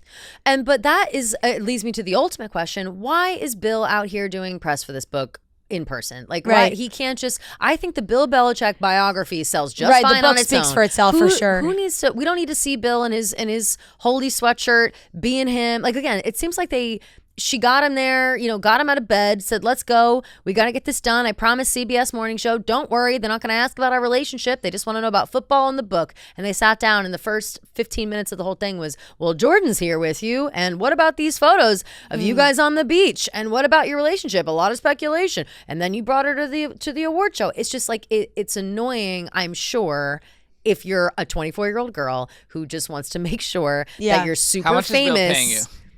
Of course. I mean, yes, I'm sure her whole life is paid for. No, I'm saying you. Oh, me. A lot of money. A direct deposit right before I got here. Listen, I'm sorry. I'm sure you wouldn't have expected me to have this take, because normally I'm the first person to shit on an older man dating a younger girl, 100%. But I just feel bad for this girl now getting dragged for what I think is probably doing her job. You have to also acknowledge that she's, like, it's so public that they're together because of her. Yeah. She's the one posting everything about them. So then when it's brought up, it's like, Bill really doesn't. Like, Bill can't be like, Matt, respect my private life. Well, then tell your girlfriend not to post pictures of us, you guys on the beach. Like, making yourself public face. I don't know. So I'm just curious. I do understand a little bit where you're coming from, Kelly. I think that's fair. Yeah. But at the same time, we have to remember that this is an 80-year-old dating a 24-year-old, and I'm sorry, nothing is right about that. I agree with that completely. There's still something gross about the whole thing, but like, this specific instance, 100%. I'm like, but you have to, like, that's what I'm saying. If you're in that relationship, part of it is people are going to question you, and you have to be okay with that. For sure. Like, you can't play this like, I'm not talking about my relationship. No, sorry, you're dating somebody that's 80 years old. Like, what? Yeah. It's a very strange situation. And again, I do not approve of an 80-year-old man dating a 24-year-old girl. I think that's fucking insane. But it's more of like, I think it's weird more on her part than his, obviously. Of course, an 80-year-old man wants a hot young thing. I don't know about that. But what is it's perverted, obviously, from him. But for her, you start thinking about he's got the money, he's got this, he's got that, the fame, whatever. What does she get out of the whole situation? But what I am wondering is this, like, yeah, maybe she's his girlfriend, but like, what does that entail? They hang out. Have we ever seen them like kiss? Like, right. I'm not saying that that's not true, but is she more working for him than his girlfriend? And will we eventually find that out one day, which will also be weird. But again, I don't know the way that interviewer, like, I'm not lifting my employee in the air on my feet in the beach. No, we're definitely not doing that. It's just, I don't know. It just felt mean spirited from the interviewer, and I understand that you're right. Completely, it has to be brought up. You have to be okay with it being brought up, at least in the write smallest a of very ways. Scripted answer, right, and move on. And just like, you're not going to get away with no comment. Yeah, just be like, yeah, we've been dating. It's been going great. That's all I have to say about it. I wonder if in Jordon's 35-minute video that she's going to reveal to all of us, if maybe they asked several questions about their relationship that were all fine, and then like kept asking, and then she was like, "Enough's enough," you know. I don't know. I want to hear both sides. But yes, I think everyone can agree that a 24-year-old and an 80-year-old should not be dating. Yeah, that is a weird fucking relationship. It's weird as fuck. No, it's she can work for him for sure. She comes out tomorrow and says, "I was never actually his girlfriend. I've been working for him the whole time." I'd be like, cool. It just gives me a whole other like weird feeling because it's not like he is trying to word this the right way. He's lucid. Children and grandchildren and grandchildren. Yeah. He has a family. He has a family. Yes. He's not this like lonely old man Mm-mm. that doesn't have anybody Where's around Linda? him. I don't know. What's what we were talking about? I miss her. I know.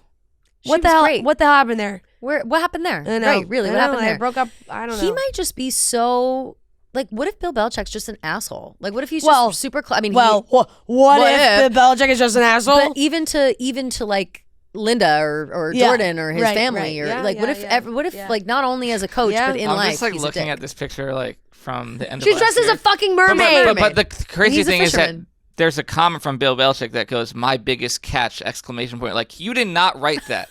So is she just commenting from his account? Yes, probably. Maybe. Yeah. She probably know. commented that herself from his name. Probably. But it's like, you know, I respect the hustle to a certain amount, or to a certain extent, but it's like, and it's funny, obviously. But yeah, I need to know. No. I need to know everything about that CBS thing. Because the fact that what they aired was that. Dave said that. Is so bad. Yeah. Like, that was bad. Dave said that Tony from CBS said he would go on Part of My Take and talk about Interesting. Okay.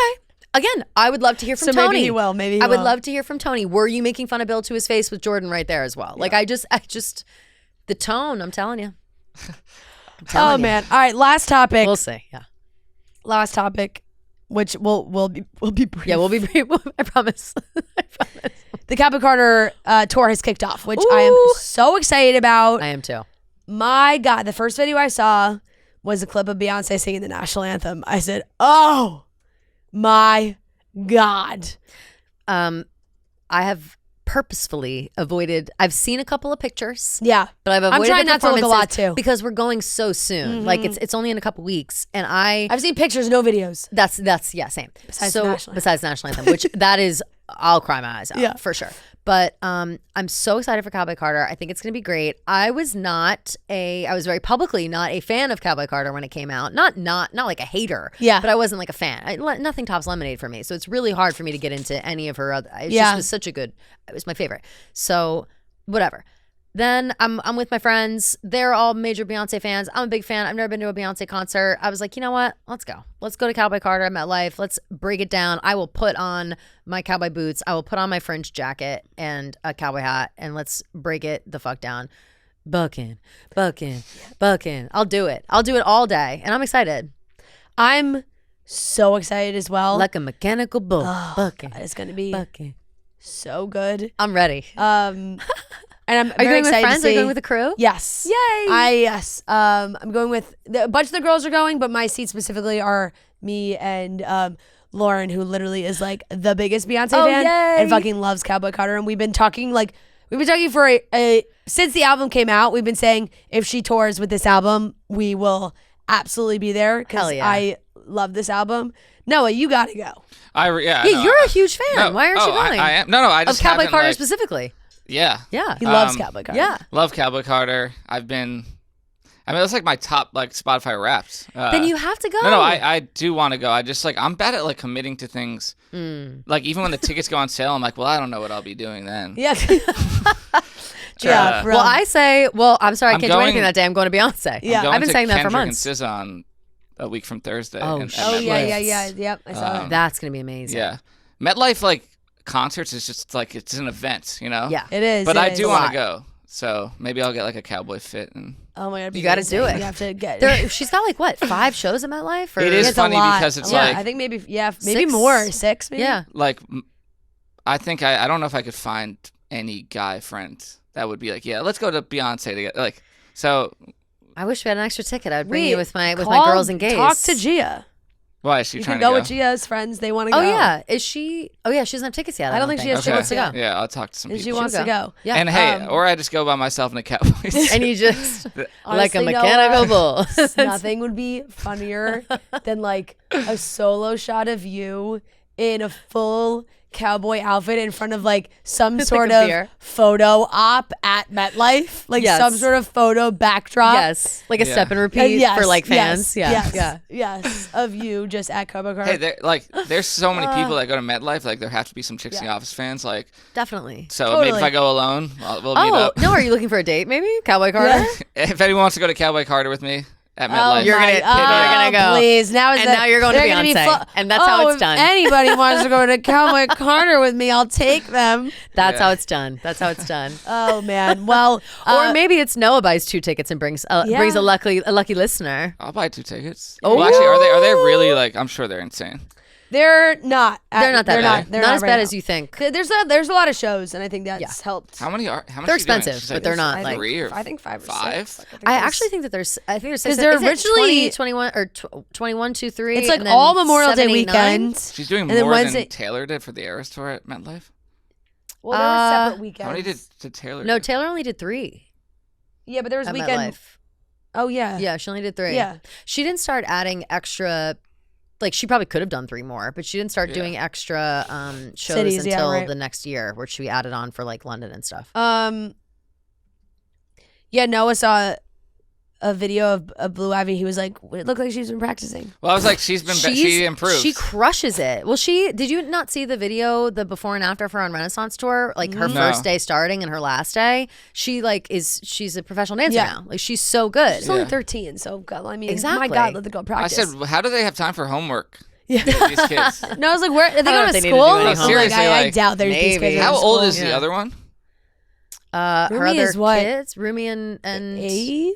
Like that's insane that she's. How old is Blue Ivy's 13? You said, right? Yeah. So they're probably like 10. Are they also like gonna be at every show? Like, cause how are you gonna not feel gypped if like Rumi's not? Like you go to New York and you're like, what the fuck? And like Rumi's not there. Rumi's only 7. Oh my God, she's so young. She's so cute. She's so adorable. And they were out there, and there's certain parts that they were and that's pulled really on sweet there. That it's like, big sis, like mom, girl her. thing. Oh, I'm so excited. Do you think she's gonna will she bring out Miley ever at any show? Oh, I would love for it to be That'd be MetLife. insane. Truly, one could only dream. Oh man, that would be because I love. That was the best song. Yeah, it is. Truly, it would be amazing. But I'm so excited for the tour. Everything looked great. The costumes look fantastic. She looks amazing. Obviously, I think Blue Ivy was wearing like an outfit that was an homage to, like a Destiny Child's fit that Beyonce had worn in like the early 2000s. Chills again. Yeah, I love that. Oh wow, I can't wait. Wow, I can't wait. It's gonna be amazing. So we're excited for that and excited to see all the content from that because now it's officially kicked off. It's begun. Exactly. Maybe people will well, probably not. I think only the Swifties are so crazy to do the live streams.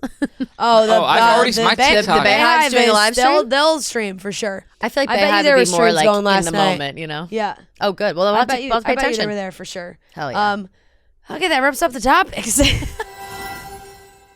Hey Dude is here to upgrade your travel style with the must-have shoe of the season, the Espadrille. It's giving classic Espadrille vibes, but with that signature Hey Dude comfort, so it looks like a vacay shoe, but feels like your favorite everyday slip-on. They have a breezy open weave texture, cute stitching details, and a super comfy cork footbed that makes them perfect for literally anything, from lounging at the resort to dancing all day at a festival. The Hey Dude shoes are so comfortable. They're cute. You can wear them all day long, walk around, lounge, hang. Great indoors, great outdoors, whatever you want, you can wear with your Hey Dudes. So if you want to level up your summer shoe game without sacrificing comfort, head over to heydude.com and grab a pair now. All right, let's get into the pop corner. We're going to take your voicemails, pop culture hot takes, questions. Of course, a lot of them will be addressed to myself and Rhea is not here. Kelly will be answering, so Kelly will be stepping in. So just pretend that they say, hey, Fran, Kelly, and Noah. Mm-hmm. But no, I thought I'm answering as a married woman, Rhea. Right, exactly. So no, I won't do that. Keep calling in. We'll answer your questions on Wednesdays during the pop corner. Let's hear the first voicemail. Hi, Ryan Fran. It's Jessica from Lexington, Kentucky. Rhea, I hope you're enjoying your beautiful wedding weekend. And I'm just calling because I've been seeing so much about the Lifetime tour by Katy Perry. And I just really wanted to get your old thoughts, opinions on it. Personally, I think after seeing something like the Eras Tour, it's really hard to compete with that. And it just seems like she's not prepared. She doesn't have the stamina or the choreography, but her songs are so good. She could do so much better. Would love to hear your all's opinion. Hope you enjoyed your wedding weekend and love the pod. Gets me through every day. Bye, guys. Thank you so much. I have, Fran, the problem is I have so much to say about this, about the Katy Perry Lifetimes. The videos are shocking. To navigate this so question. I had two takes on this. Yeah, go ahead. You start. I'll start for you because I'll take the brunt if you need. First of all, it's an absolute disaster. Okay. I've never seen a worse production put on in the history of concerts. I want to blame Katy Perry because I do think she puts her foot in her mouth a lot and she does a lot of things that are shitty. And, the Blue Origin thing just happened and she's working with Dr. Luke and she's, buying up houses from the elderly, like whatever. Okay. But I really am kind of starting to fall in the line of like, is she in the middle of a humiliation ritual and she's like forced to do this? Because what the hell? Her team is really letting her down. The like lightsaber thing? Yes. Her team is really letting her down. It's almost like she's putting on this concert for like the Roblox generation. Like it's like she went to I said this on Taylor Watch. It's like she went to the Travis Scott School of Concerts and is just now doing lights and AI and a bunch of bullshit. Even her wigs are bad. Like everything is bad. And she does just look completely like out of breath. Absolutely. Like it's just bad. So I think it's one of two things. I think either she has to do this because she's broke and she made a deal and she's supposed to sell out a certain amount, kind of like my favorite show, The Idol, or she's surrounded by yes men to the point that they will not even tell her when she's doing something ridiculous. But she has to know some of the feedback online. I don't know if she does. She thought that people were upset with her and the Blue Origin thing because she showed the daisy in space and said, I wish that they didn't show us in the orb. Like it took away from the experience. It was like, no, Katy, people hated that because you packaged it as fake feminism. Like they don't care that you brought a daisy to space. Like what are you talking about right now?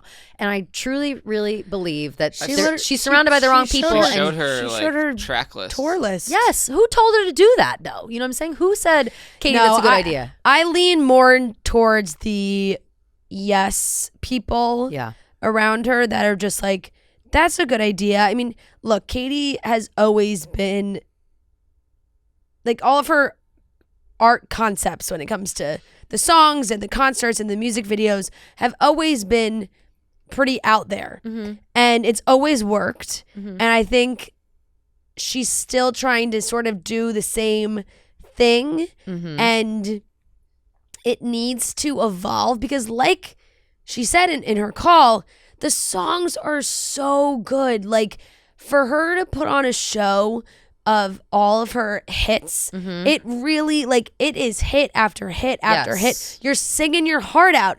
And it just doesn't make sense that they can't match the production value to the songs. Like the songs are massive number one smash hits and it feels like the production budget was the bottom of the barrel. She's a huge pop star. She's one of the biggest pop stars in the world ever. Yeah. And this is what we're dealing with. Like do you think she's broke? Well, just I don't know. It's she's gotta be. The choreography, the dancers, just the set design. I'm like, what is happening? It's atrocious. And like I said, right down to her wigs. Yeah. And then obviously she's already ripping off like the entire tour is a ripoff of bits and pieces of different tours that have gone on in the last couple of years. So Taylor's tour, Sabrina Carpenter, Beyonce, even Olivia Rodrigo, she's stealing elements of her show. And again, none of these people invented concerts or segments of concerts or whatever. So you can't really say that she's like stealing. But because all these concerts just happened and each one of them had like a new exciting element, she just took all those new exciting elements and put them all into one show.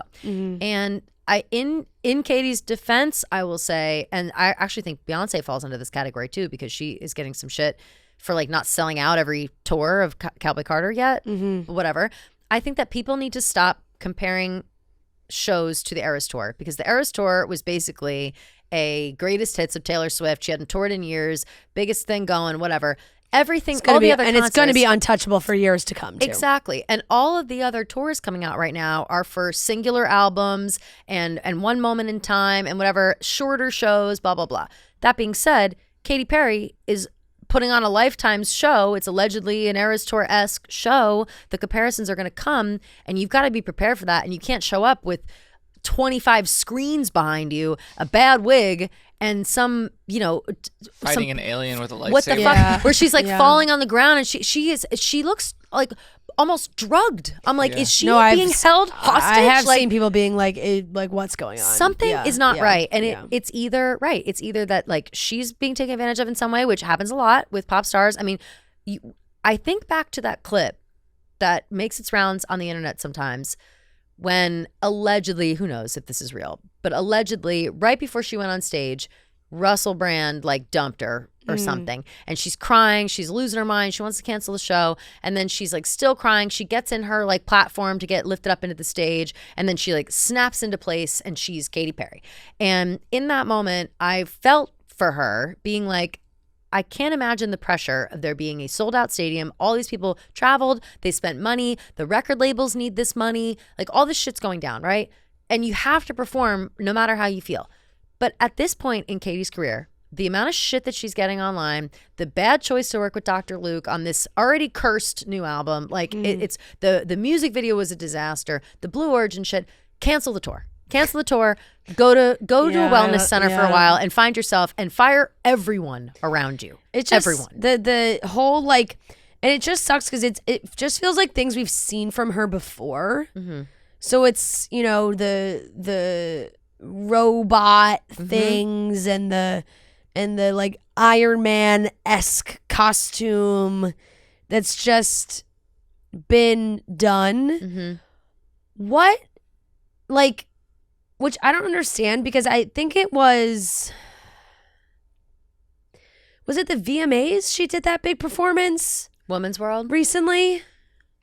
Was it somewhere where she was getting the, like an achievement? Vanguard, the video of Vanguard. Was it? Was it Katy Perry last year? VMAs or some, it was some. She did just do one like that. I think it might have been like last year's VMAs. Show, yes. Yeah. Like in the some fall of award last year. show. Yeah.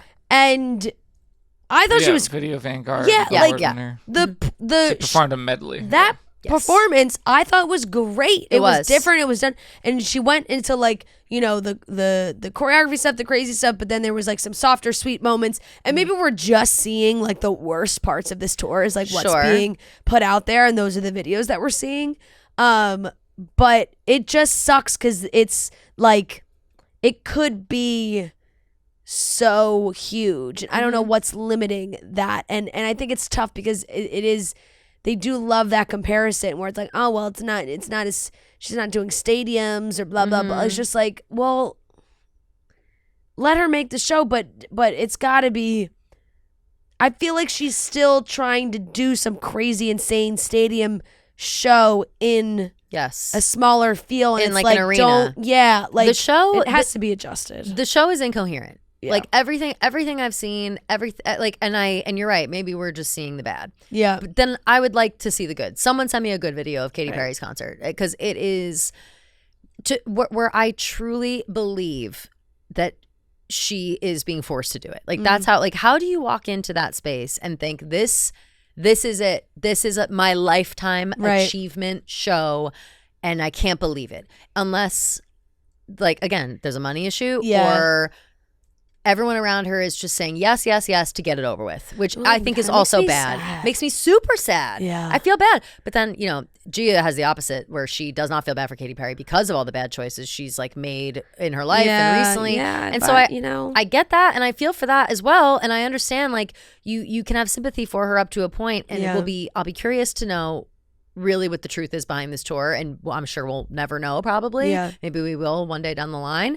But if it comes out one day that like she was broke and she had to do this and she didn't want to and everyone's forcing her and surrounded by the wrong people, like then I'll feel bad. I will feel bad for that. Yeah. Because that sucks. Sorry, Katy Perry. Sorry, Katy Perry. Sorry to and that's another thing. Like I don't want to have to pile on someone who everybody's already piling on all the time. Right. But it's a disgrace. Like you got to cancel the tour. It's so bad. Yeah. I've never seen something worse. Hi, Rhea, Fran, and Noah. This is Kenzie from Milwaukee. I want to get your take on, or just ask, like, where the hell is the rest of the Molly May documentary? Like, what happened? Great fucking question. Great question. They came out with 3 eps, and then it was, like, more coming, and then we got nothing. It's been so long. It kind of is feeling like the Culpo Sisters show, where we got, like, 4 episodes, and then they were just like, never mind. So, what's with all these unfinished shows of people's lives that I'm actually interested in? So, no, that's a great question. Well, great news. The 3 remaining episodes are going to be released on May 9th. There we go. Perfect. Thank you. I was Google search away. I actually started. I looked to Kelly because my phone's now across the room. Yeah. I say, Kelly, Google this right now because that's so true. I have actually checked Amazon Prime more than like 3 times over the last couple months, being like, where are these episodes? Mm-hmm. And I feel like there was a definitive answer when they were coming out. Now I guess there is, because there was such a set. It was like such a set amount of episodes, and then there was like a full trailer for new episodes. So it's not like things weren't filmed. No, so I don't wonder, know. Maybe they wanted to wait it out because there's been all these like rumors that they're back together and that Also they've been traveling together, and like maybe they wanted to like frame the story differently.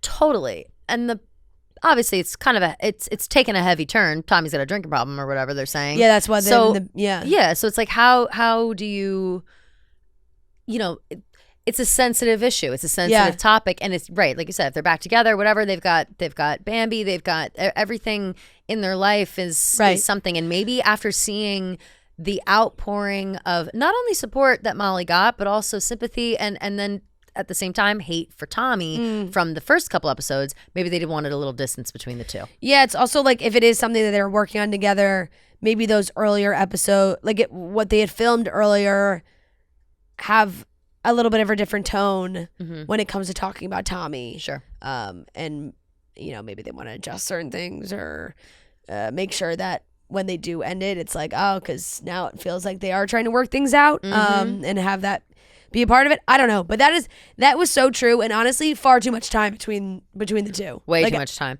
What a weird format. I think it said the first ones came out January 17th. January, yes. January 17th. I was going to say it was January. Three episodes every 6 months? I need more what? than that. Like, why was that? Crazy. Why did they do it that way? It's no idea. Because obviously we knew they had the footage all already.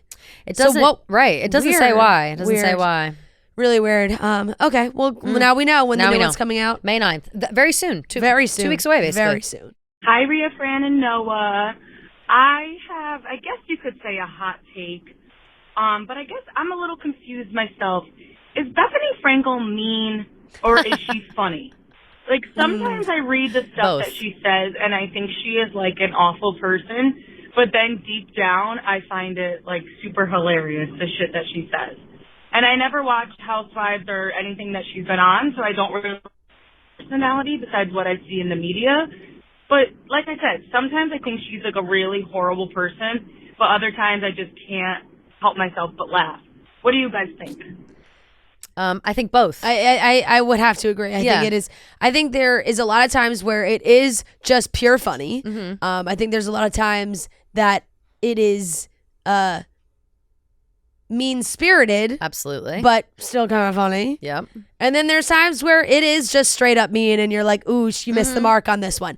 I think she is always trying to entertain and be funny. Yes. And sometimes she just misses it, and you're like, "That one didn't land. Not funny. You're actually just being mean." But she's always, I feel like, trying to be funny, and then sometimes you're like, "That was not funny." Couldn't agree more. I think that I used to be a major Bethenny stan when she was on Housewives. Loved her on Housewives. I liked her because she was the most blunt, the most honest, and the funniest in her delivery, like of being blunt and whatever.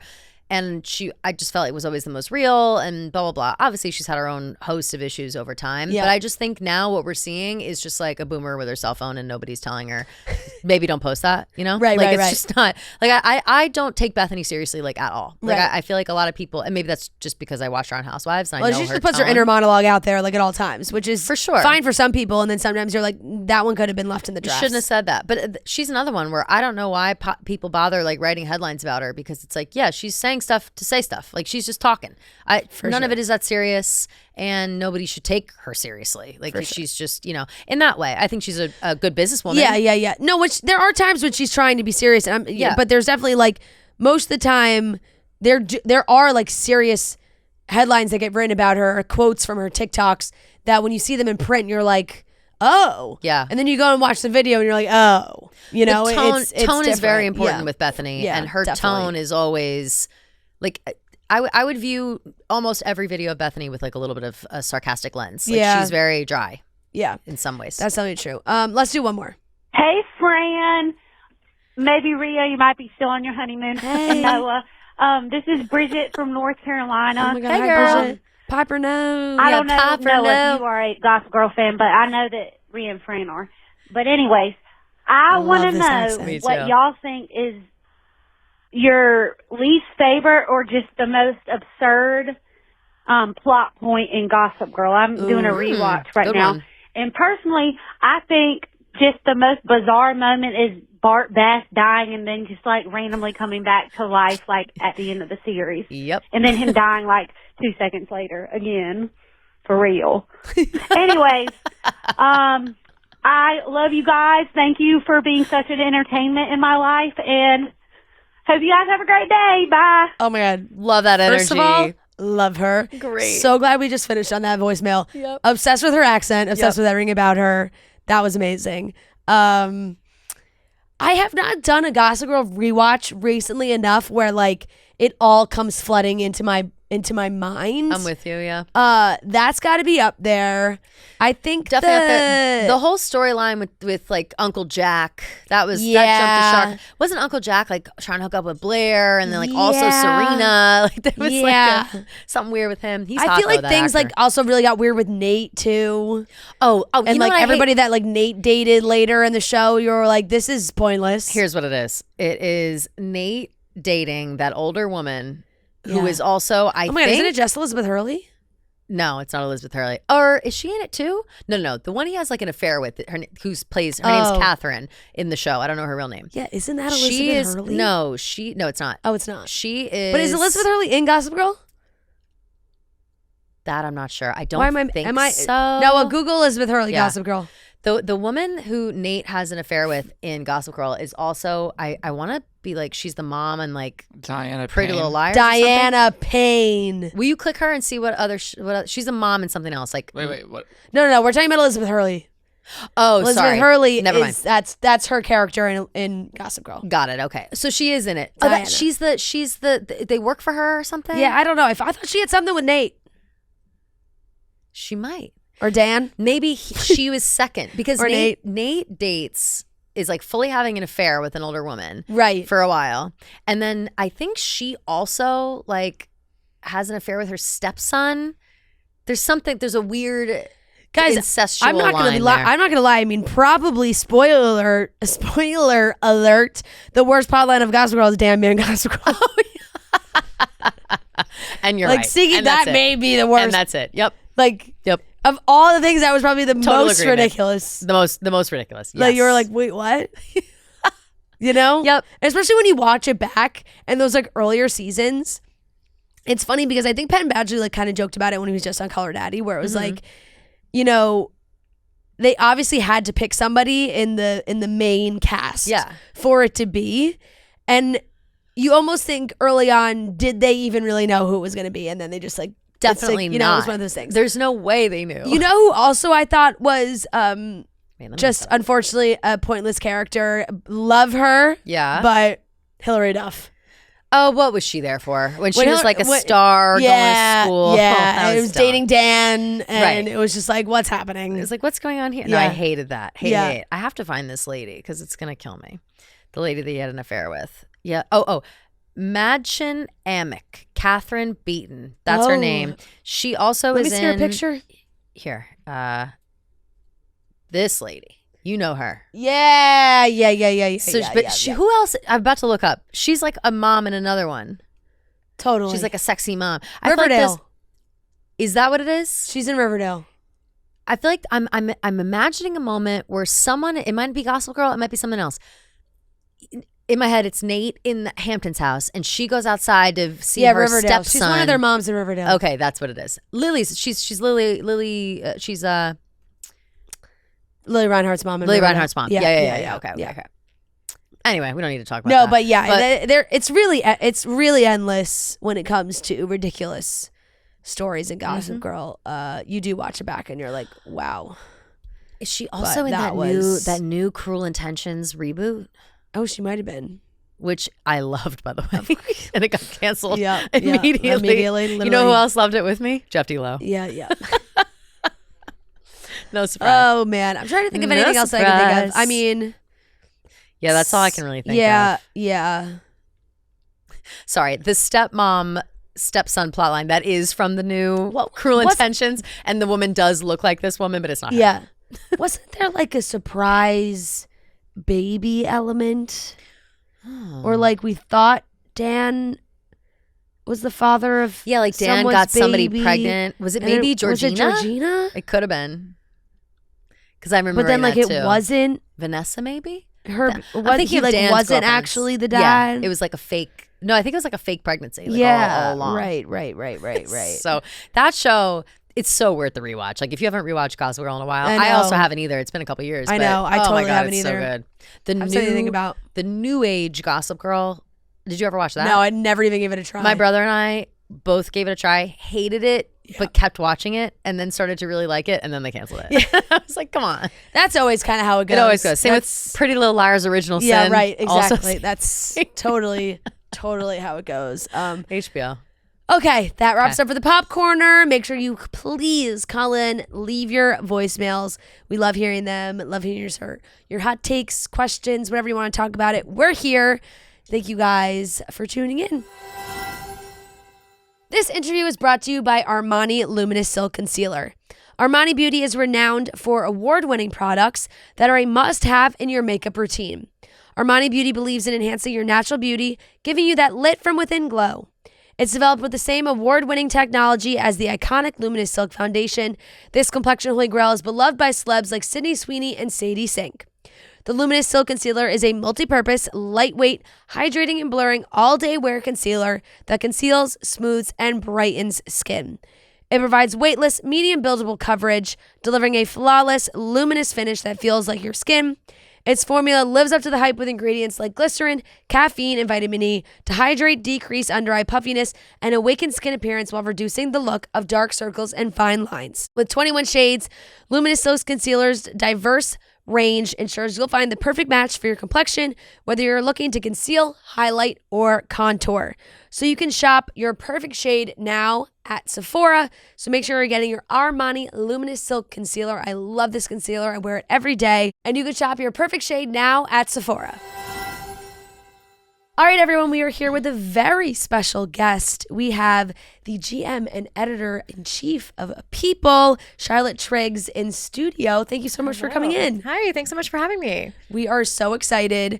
It is just me today. Normally, there are two of us. Okay, so I don't get to meet her today. Yes. Too bad. I'll have to come back. Yes, exactly. Rhea is away on her honeymoon. Oh my God! She was very excited. She just got married last week, so it was stunning, and I was so excited when I was reached out to potentially have you come into the studio and talk about all things People, and especially the People's Most Beautiful issue that was just released last week. Can you talk a little bit about that issue and your beautiful cover star? Yes. So this is a fun issue. We've done it for 36 years. It's one of our big franchises that we do every single year, and I was super excited because this is my first year as editor-in-chief to have I think the ultimate choice on the cover. We had Demi Moore as World's Most Beautiful. I mean, she's just amazing and an icon. And like, you look back at everything she's done throughout her whole career, and she could have been most beautiful like 5 different times because she was a superstar and fabulous and gorgeous and breaking down barriers in the industry and stuff like that. But did you see The Substance? Yes. Oh my God. So that movie is actually, I feel like every woman should really see it. I know. It's just if you can get through the gore, I loved it. Yes. I thought it was so good. It is fascinating. Or just turn the tablet around when it's like the gross parts. You know what I mean? Yeah, like, exactly. It's worth it because it's really interesting and fascinating. But like she took on Hollywood and she took on everybody's obsession with aging and the beauty industry and all this kind of stuff. And like the fact of the matter is she's fabulous and she is beautiful, but she's also self-aware and she talks about it in a way where she has been through some stuff and she's come out on the other end and like super empowered and setting a good example for people, I think, really. And it's like I just was really excited to have her on there and the interview was fabulous. Yeah, I think that she really was the perfect person for also that role in that movie because she has her journey has gotten, there's so many ups and downs and she has been so beautiful in every decade, but people have always scrutinized her looks and like I feel like you get into that movie and it just spun it so well and it was really like made you for think about her it. Practically. It really, literally. totally, completely. And there's so many things that she like invented, like beauty things that she invented. Like, nowadays people do things that they just didn't used to do, but she created it, like the naked pregnancy portrait, right? Like the shaved head for J. Jane, like that was like totally unheard of at the time. And then do you remember Charlie's Angels, the black bikini moment when she's on the beach? She was 40. And at that time, everybody's like, oh my God, somebody who's 40 is hot? Holy cow, how could that be? I mean, like literally people used to think that like wasn't possible. And she kind of changed the game there. Absolutely. Absolutely. And everyone, I think, just has been feeling that and seeing that, especially because she has done all these carpets and promoting the movie and it's winning awards for it and everything. So it's like, wow, she is timeless. What's the like process like for you guys when you have to choose the cover star for this special edition? Yeah, so I mean, we started a few months ago. When I first got into the role of editor-in-chief in January, I basically kind of called together the team to start really thinking about this. And I sent out an anonymous survey to our staff. I sent it to everybody, and I did not collect emails because I wanted people's truthful opinions. Like, give us all your thoughts. Like, what did you think about the stuff we've done? What do you think is good, not good? Like, what are your ideas about who should be on there? And then we pulled together a room of stakeholders and like, I've got like everybody, we make a bunch of products, right? We've got a magazine, but we also have a website, YouTube, social, we've got a brand new app. So like all these various people. I always bring my assistant, Brendan, in. He's my like Gen Z whisperer. And he'll give it to me real on the side and just get their opinions on stuff. And really everybody across the board was like, this is her year. She is where it's at. We want to meet. And we're so lucky that, she was into it. And the shoot was just so amazing. Do you guys ever put any certain guidelines or like, hey, we want someone in this age range or this before you do it, or you kind of gather all possibilities? I guess it's not like we don't necessarily think about it like programming to fill certain things, but on a rolling basis, we want all kinds of stories. So like if last year we had the opposite of that. I mean, you know what I mean? Like you want to make sure that you're telling all kinds of stories and that you have all kinds of people in the zeitgeist represented, but you want to make sure that you're telling the story of the year. So in this case, it was really her without a shadow of a doubt. Right. But yeah, I mean, we're always thinking about wanting all kinds of people in the mix. What else goes into making that edition? Because of course you have the cover story, but then throughout you get to read about other beautiful people and their stories and maybe their wellness tricks, or there are all these kinds of things that they have. Yeah, so we've got an awesome team that's thinking of all these ideas and stuff like that. And they had a bunch of ideas for different things that we would shoot and like get video and all of that kind of stuff for. And then a handful of things that are just like ideas of like fun roundups. So it's like we had the best beauty moments of the year. That's the kind of thing that you can just easily pull together with our style and beauty team kind of giving their thoughts on the best moments of the year. And you've got like Cynthia Erivo's nails, that crazy manicure. I don't know how anybody has the patience to spend like 4 hours getting their nails done. It's not even that. It's just your day-to-day life. How do you do anything? I don't do anything. I never figured that out. I mean, I have long nails and people are always like, oh my God, your nails. Those are quite long. They are long and I've gotten so used to them, but now it's like. Do that times 4. Exactly. And even just texting was such an adjustment for me when they became long. Now I'm used to it. But if I ever cut them short, I'm like, I don't know how to do this. So maybe she's just so used to them. I guess. Maybe now she can't go without them. Right. Like, it's like part of her now. But yeah, so stuff like that. And like, you know, like Benny Blanco's eyebrow makeover was sort of like a moment. Like it has to be a little bit funny too, right? Like not just like dead serious.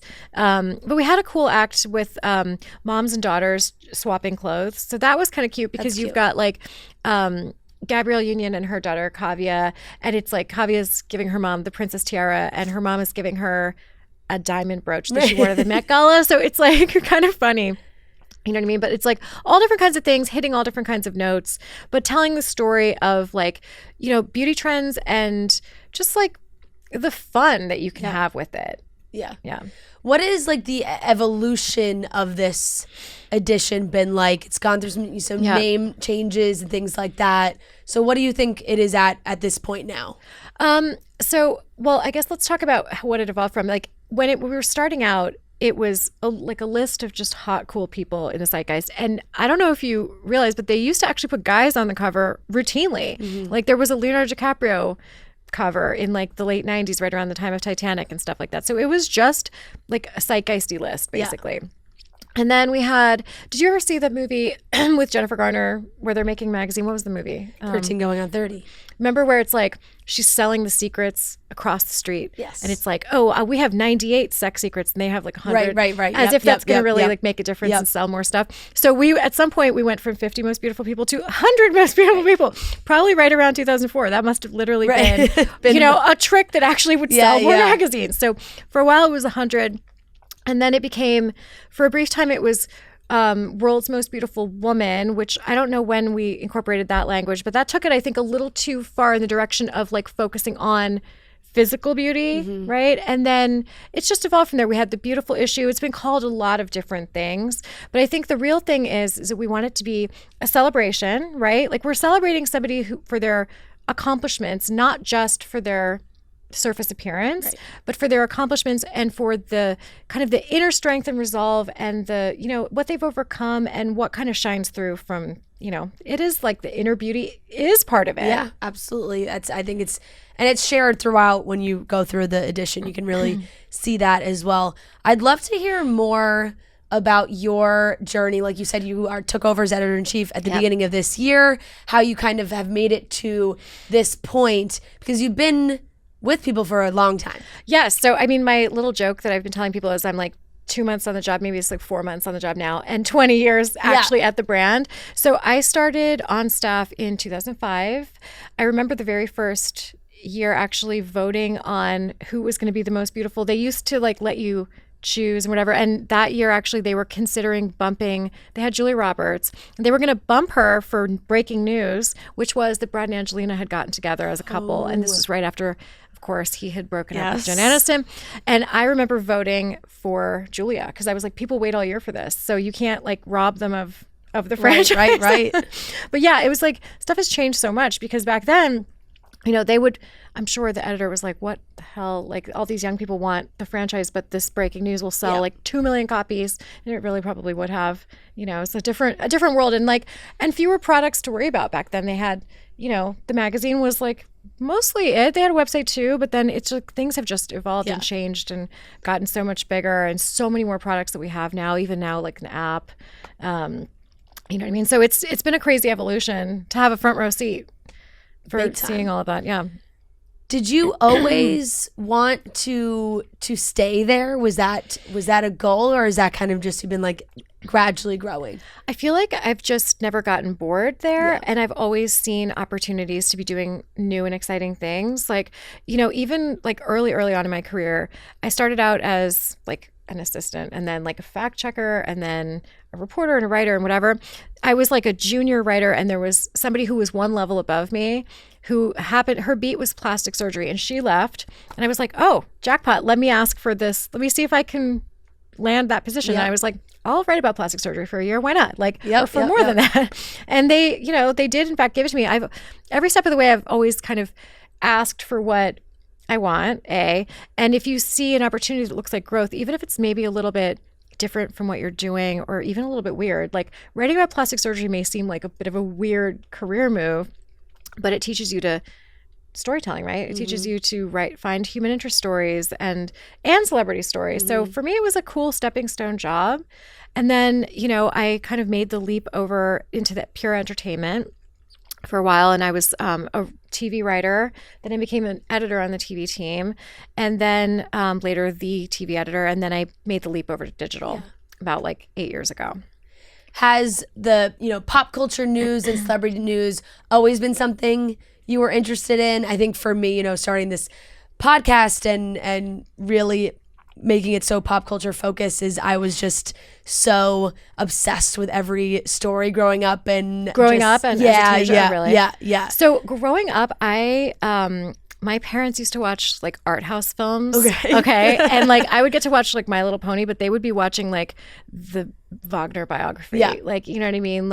And then I did ballet, classical ballet, and was training for that for a long time. So actually until I was maybe in my mid-teens, I don't think I even had much exposure to pure pop culture. So don't quiz me on anything before 1997.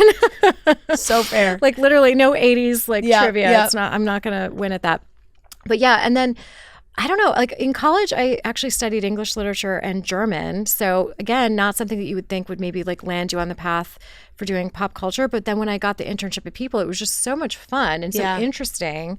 And it's really it's not just writing about celebrities. It's more than that. It's It's the whole zeitgeist, the pop culture, and what's going on in the American culture, right? So I found it just endlessly interesting and stimulating. And then now everything since I started at People, I have practically a photographic memory for the trivia that's happened since then. So I might not know early 90s, but I know 2000s since and beyond. Right. What do you think are some of the biggest misconceptions about working in that space, especially in the pop culture news space of celebrity news and relationships and things like that? I don't know. Maybe that it's just gossip, or that it's not, that there's things not real information, that it's made up. I mean, our whole thing that we have always kind of prided ourselves on, but sometimes it can actually, be a difficult mantle to wear, is that it's if you read it on People, it's true, right? So that will sometimes mean that we're slow on the draw on something because we're busy reporting it out and trying to confirm it. You know what I mean? I was joking with people the other day, but it's I don't think AI is going to be able to replace our jobs, because AI can't find out why Ben Affleck and Jennifer Lopez broke up, call sources and figure that out. You know what I mean? That's the big thing. We do really put a huge premium on the fact checking and the original reporting. I was going to say, I think that is such a big thing, because even when there's social media rumors about something, I always see online when they see the published People exclusive or this, people are there's got to be some truth to it. Then here we are. Exactly. So there has to be a big element there. Has that kind of changed any relationships with the actual celebrities? Well, it's interesting actually. Back in the day, there used to be a lot more tabloids that had some real reporting muscle, and they could kind of go after these guys, and did.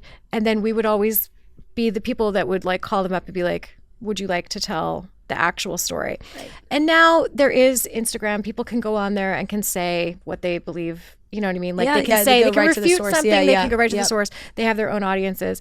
But there's also a million people with a million tiny audiences, right? And we are still here, and we can help people to kind of, I don't know, coalesce what they're trying to say and really get it out to a mass audience in a very effective way. We still see when people come and give us the first look at their books, and we run it on the cover, and then it runs online, and we have videos and stuff like that. That sells their books. Right. You know what I mean? Yeah, people are seeing this, and they to the point that you just made, which I'm so glad you said, people believe it when they read it. So it's we're there to help. You know what I mean? So it's we of course want to know what's going on, but we want to know the real information. We're not here to be blowing up somebody's life and making shit up.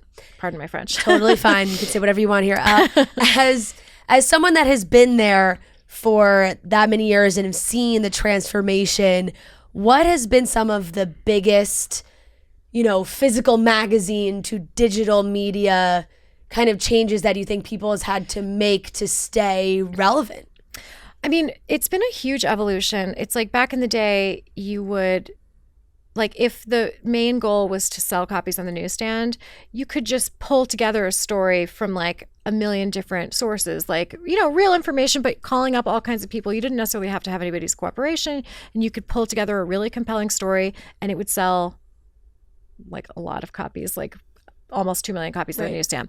Nowadays, it's like that can be a really effective thing that we do when there's like a really meaty story and like you're just not getting anything and it's like everybody's dying to know. That we still do that a lot.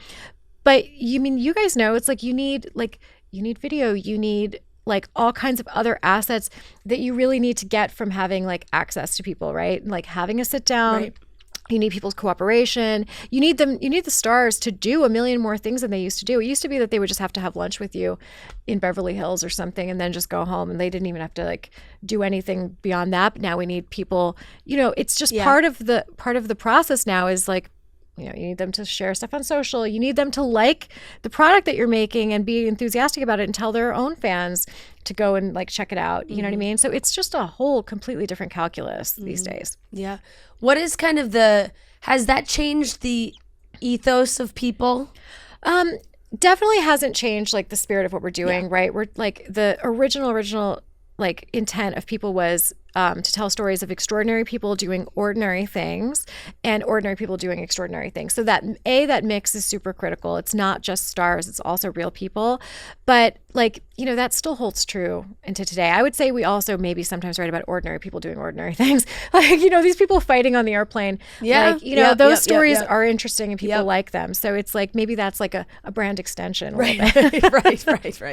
Right. Those viral moments where you're just like, what is going on here? But people are fascinated by ordinary people's outrageous behavior sometimes. Exactly. Which is very true. Okay, our last question is sponsored by Armani Beauty. You guys have these beautiful flagpole editions, and I know everyone also loves to discuss Sexiest Man and where that goes. And every year it's the one that when it's launched, it's like, is he the guy? Mm-hmm. What do you all talk about behind the scenes on what you want that conversation to be like, specifically for that issue? Well, obviously we want people to be excited, right? We want people to agree. We shouldn't have to be like proving our case in court. You know what I mean? Yeah. Like it should be pretty evident on its face, right? Yep. Like, and it needs to be fun. Like if Beauties is maybe a little bit earnest because you're telling a story about like resilience and strength and beauty, but Sexiest Man is fun and it's pure fun. So it needs to just be a little bit more lighthearted.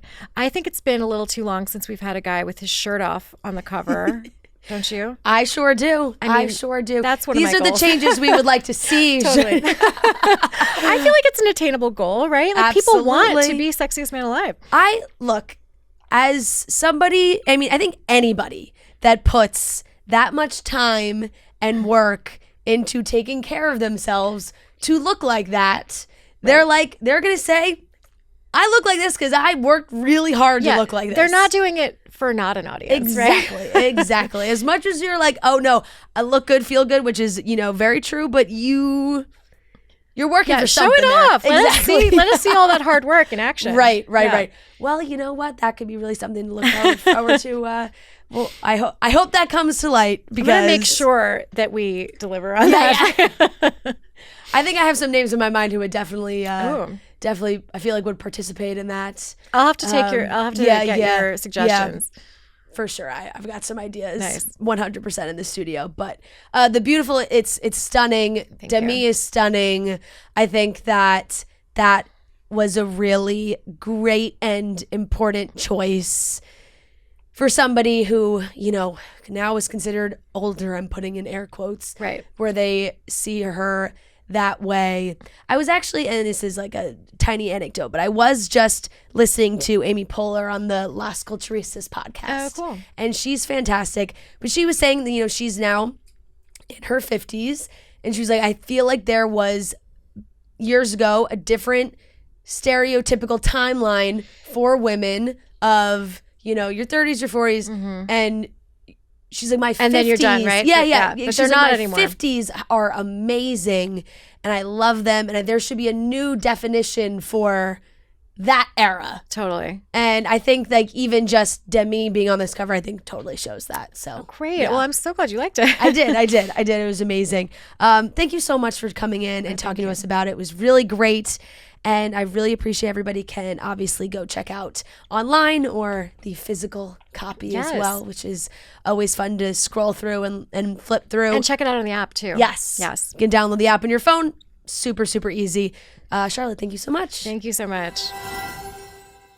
Thank you guys so much for watching and listening. That wraps up today's episode of Chicks in the Office. We will be back on Friday. I'm very excited. We have another interview and another guest host that will be filling in for Friday that I'm very excited about. Ooh. So it's going to be a lot of fun. So tune in to see who that is. Watch, subscribe, everything you guys got to do. You know the drill. Thank you so much. We love you and we'll see you on Friday.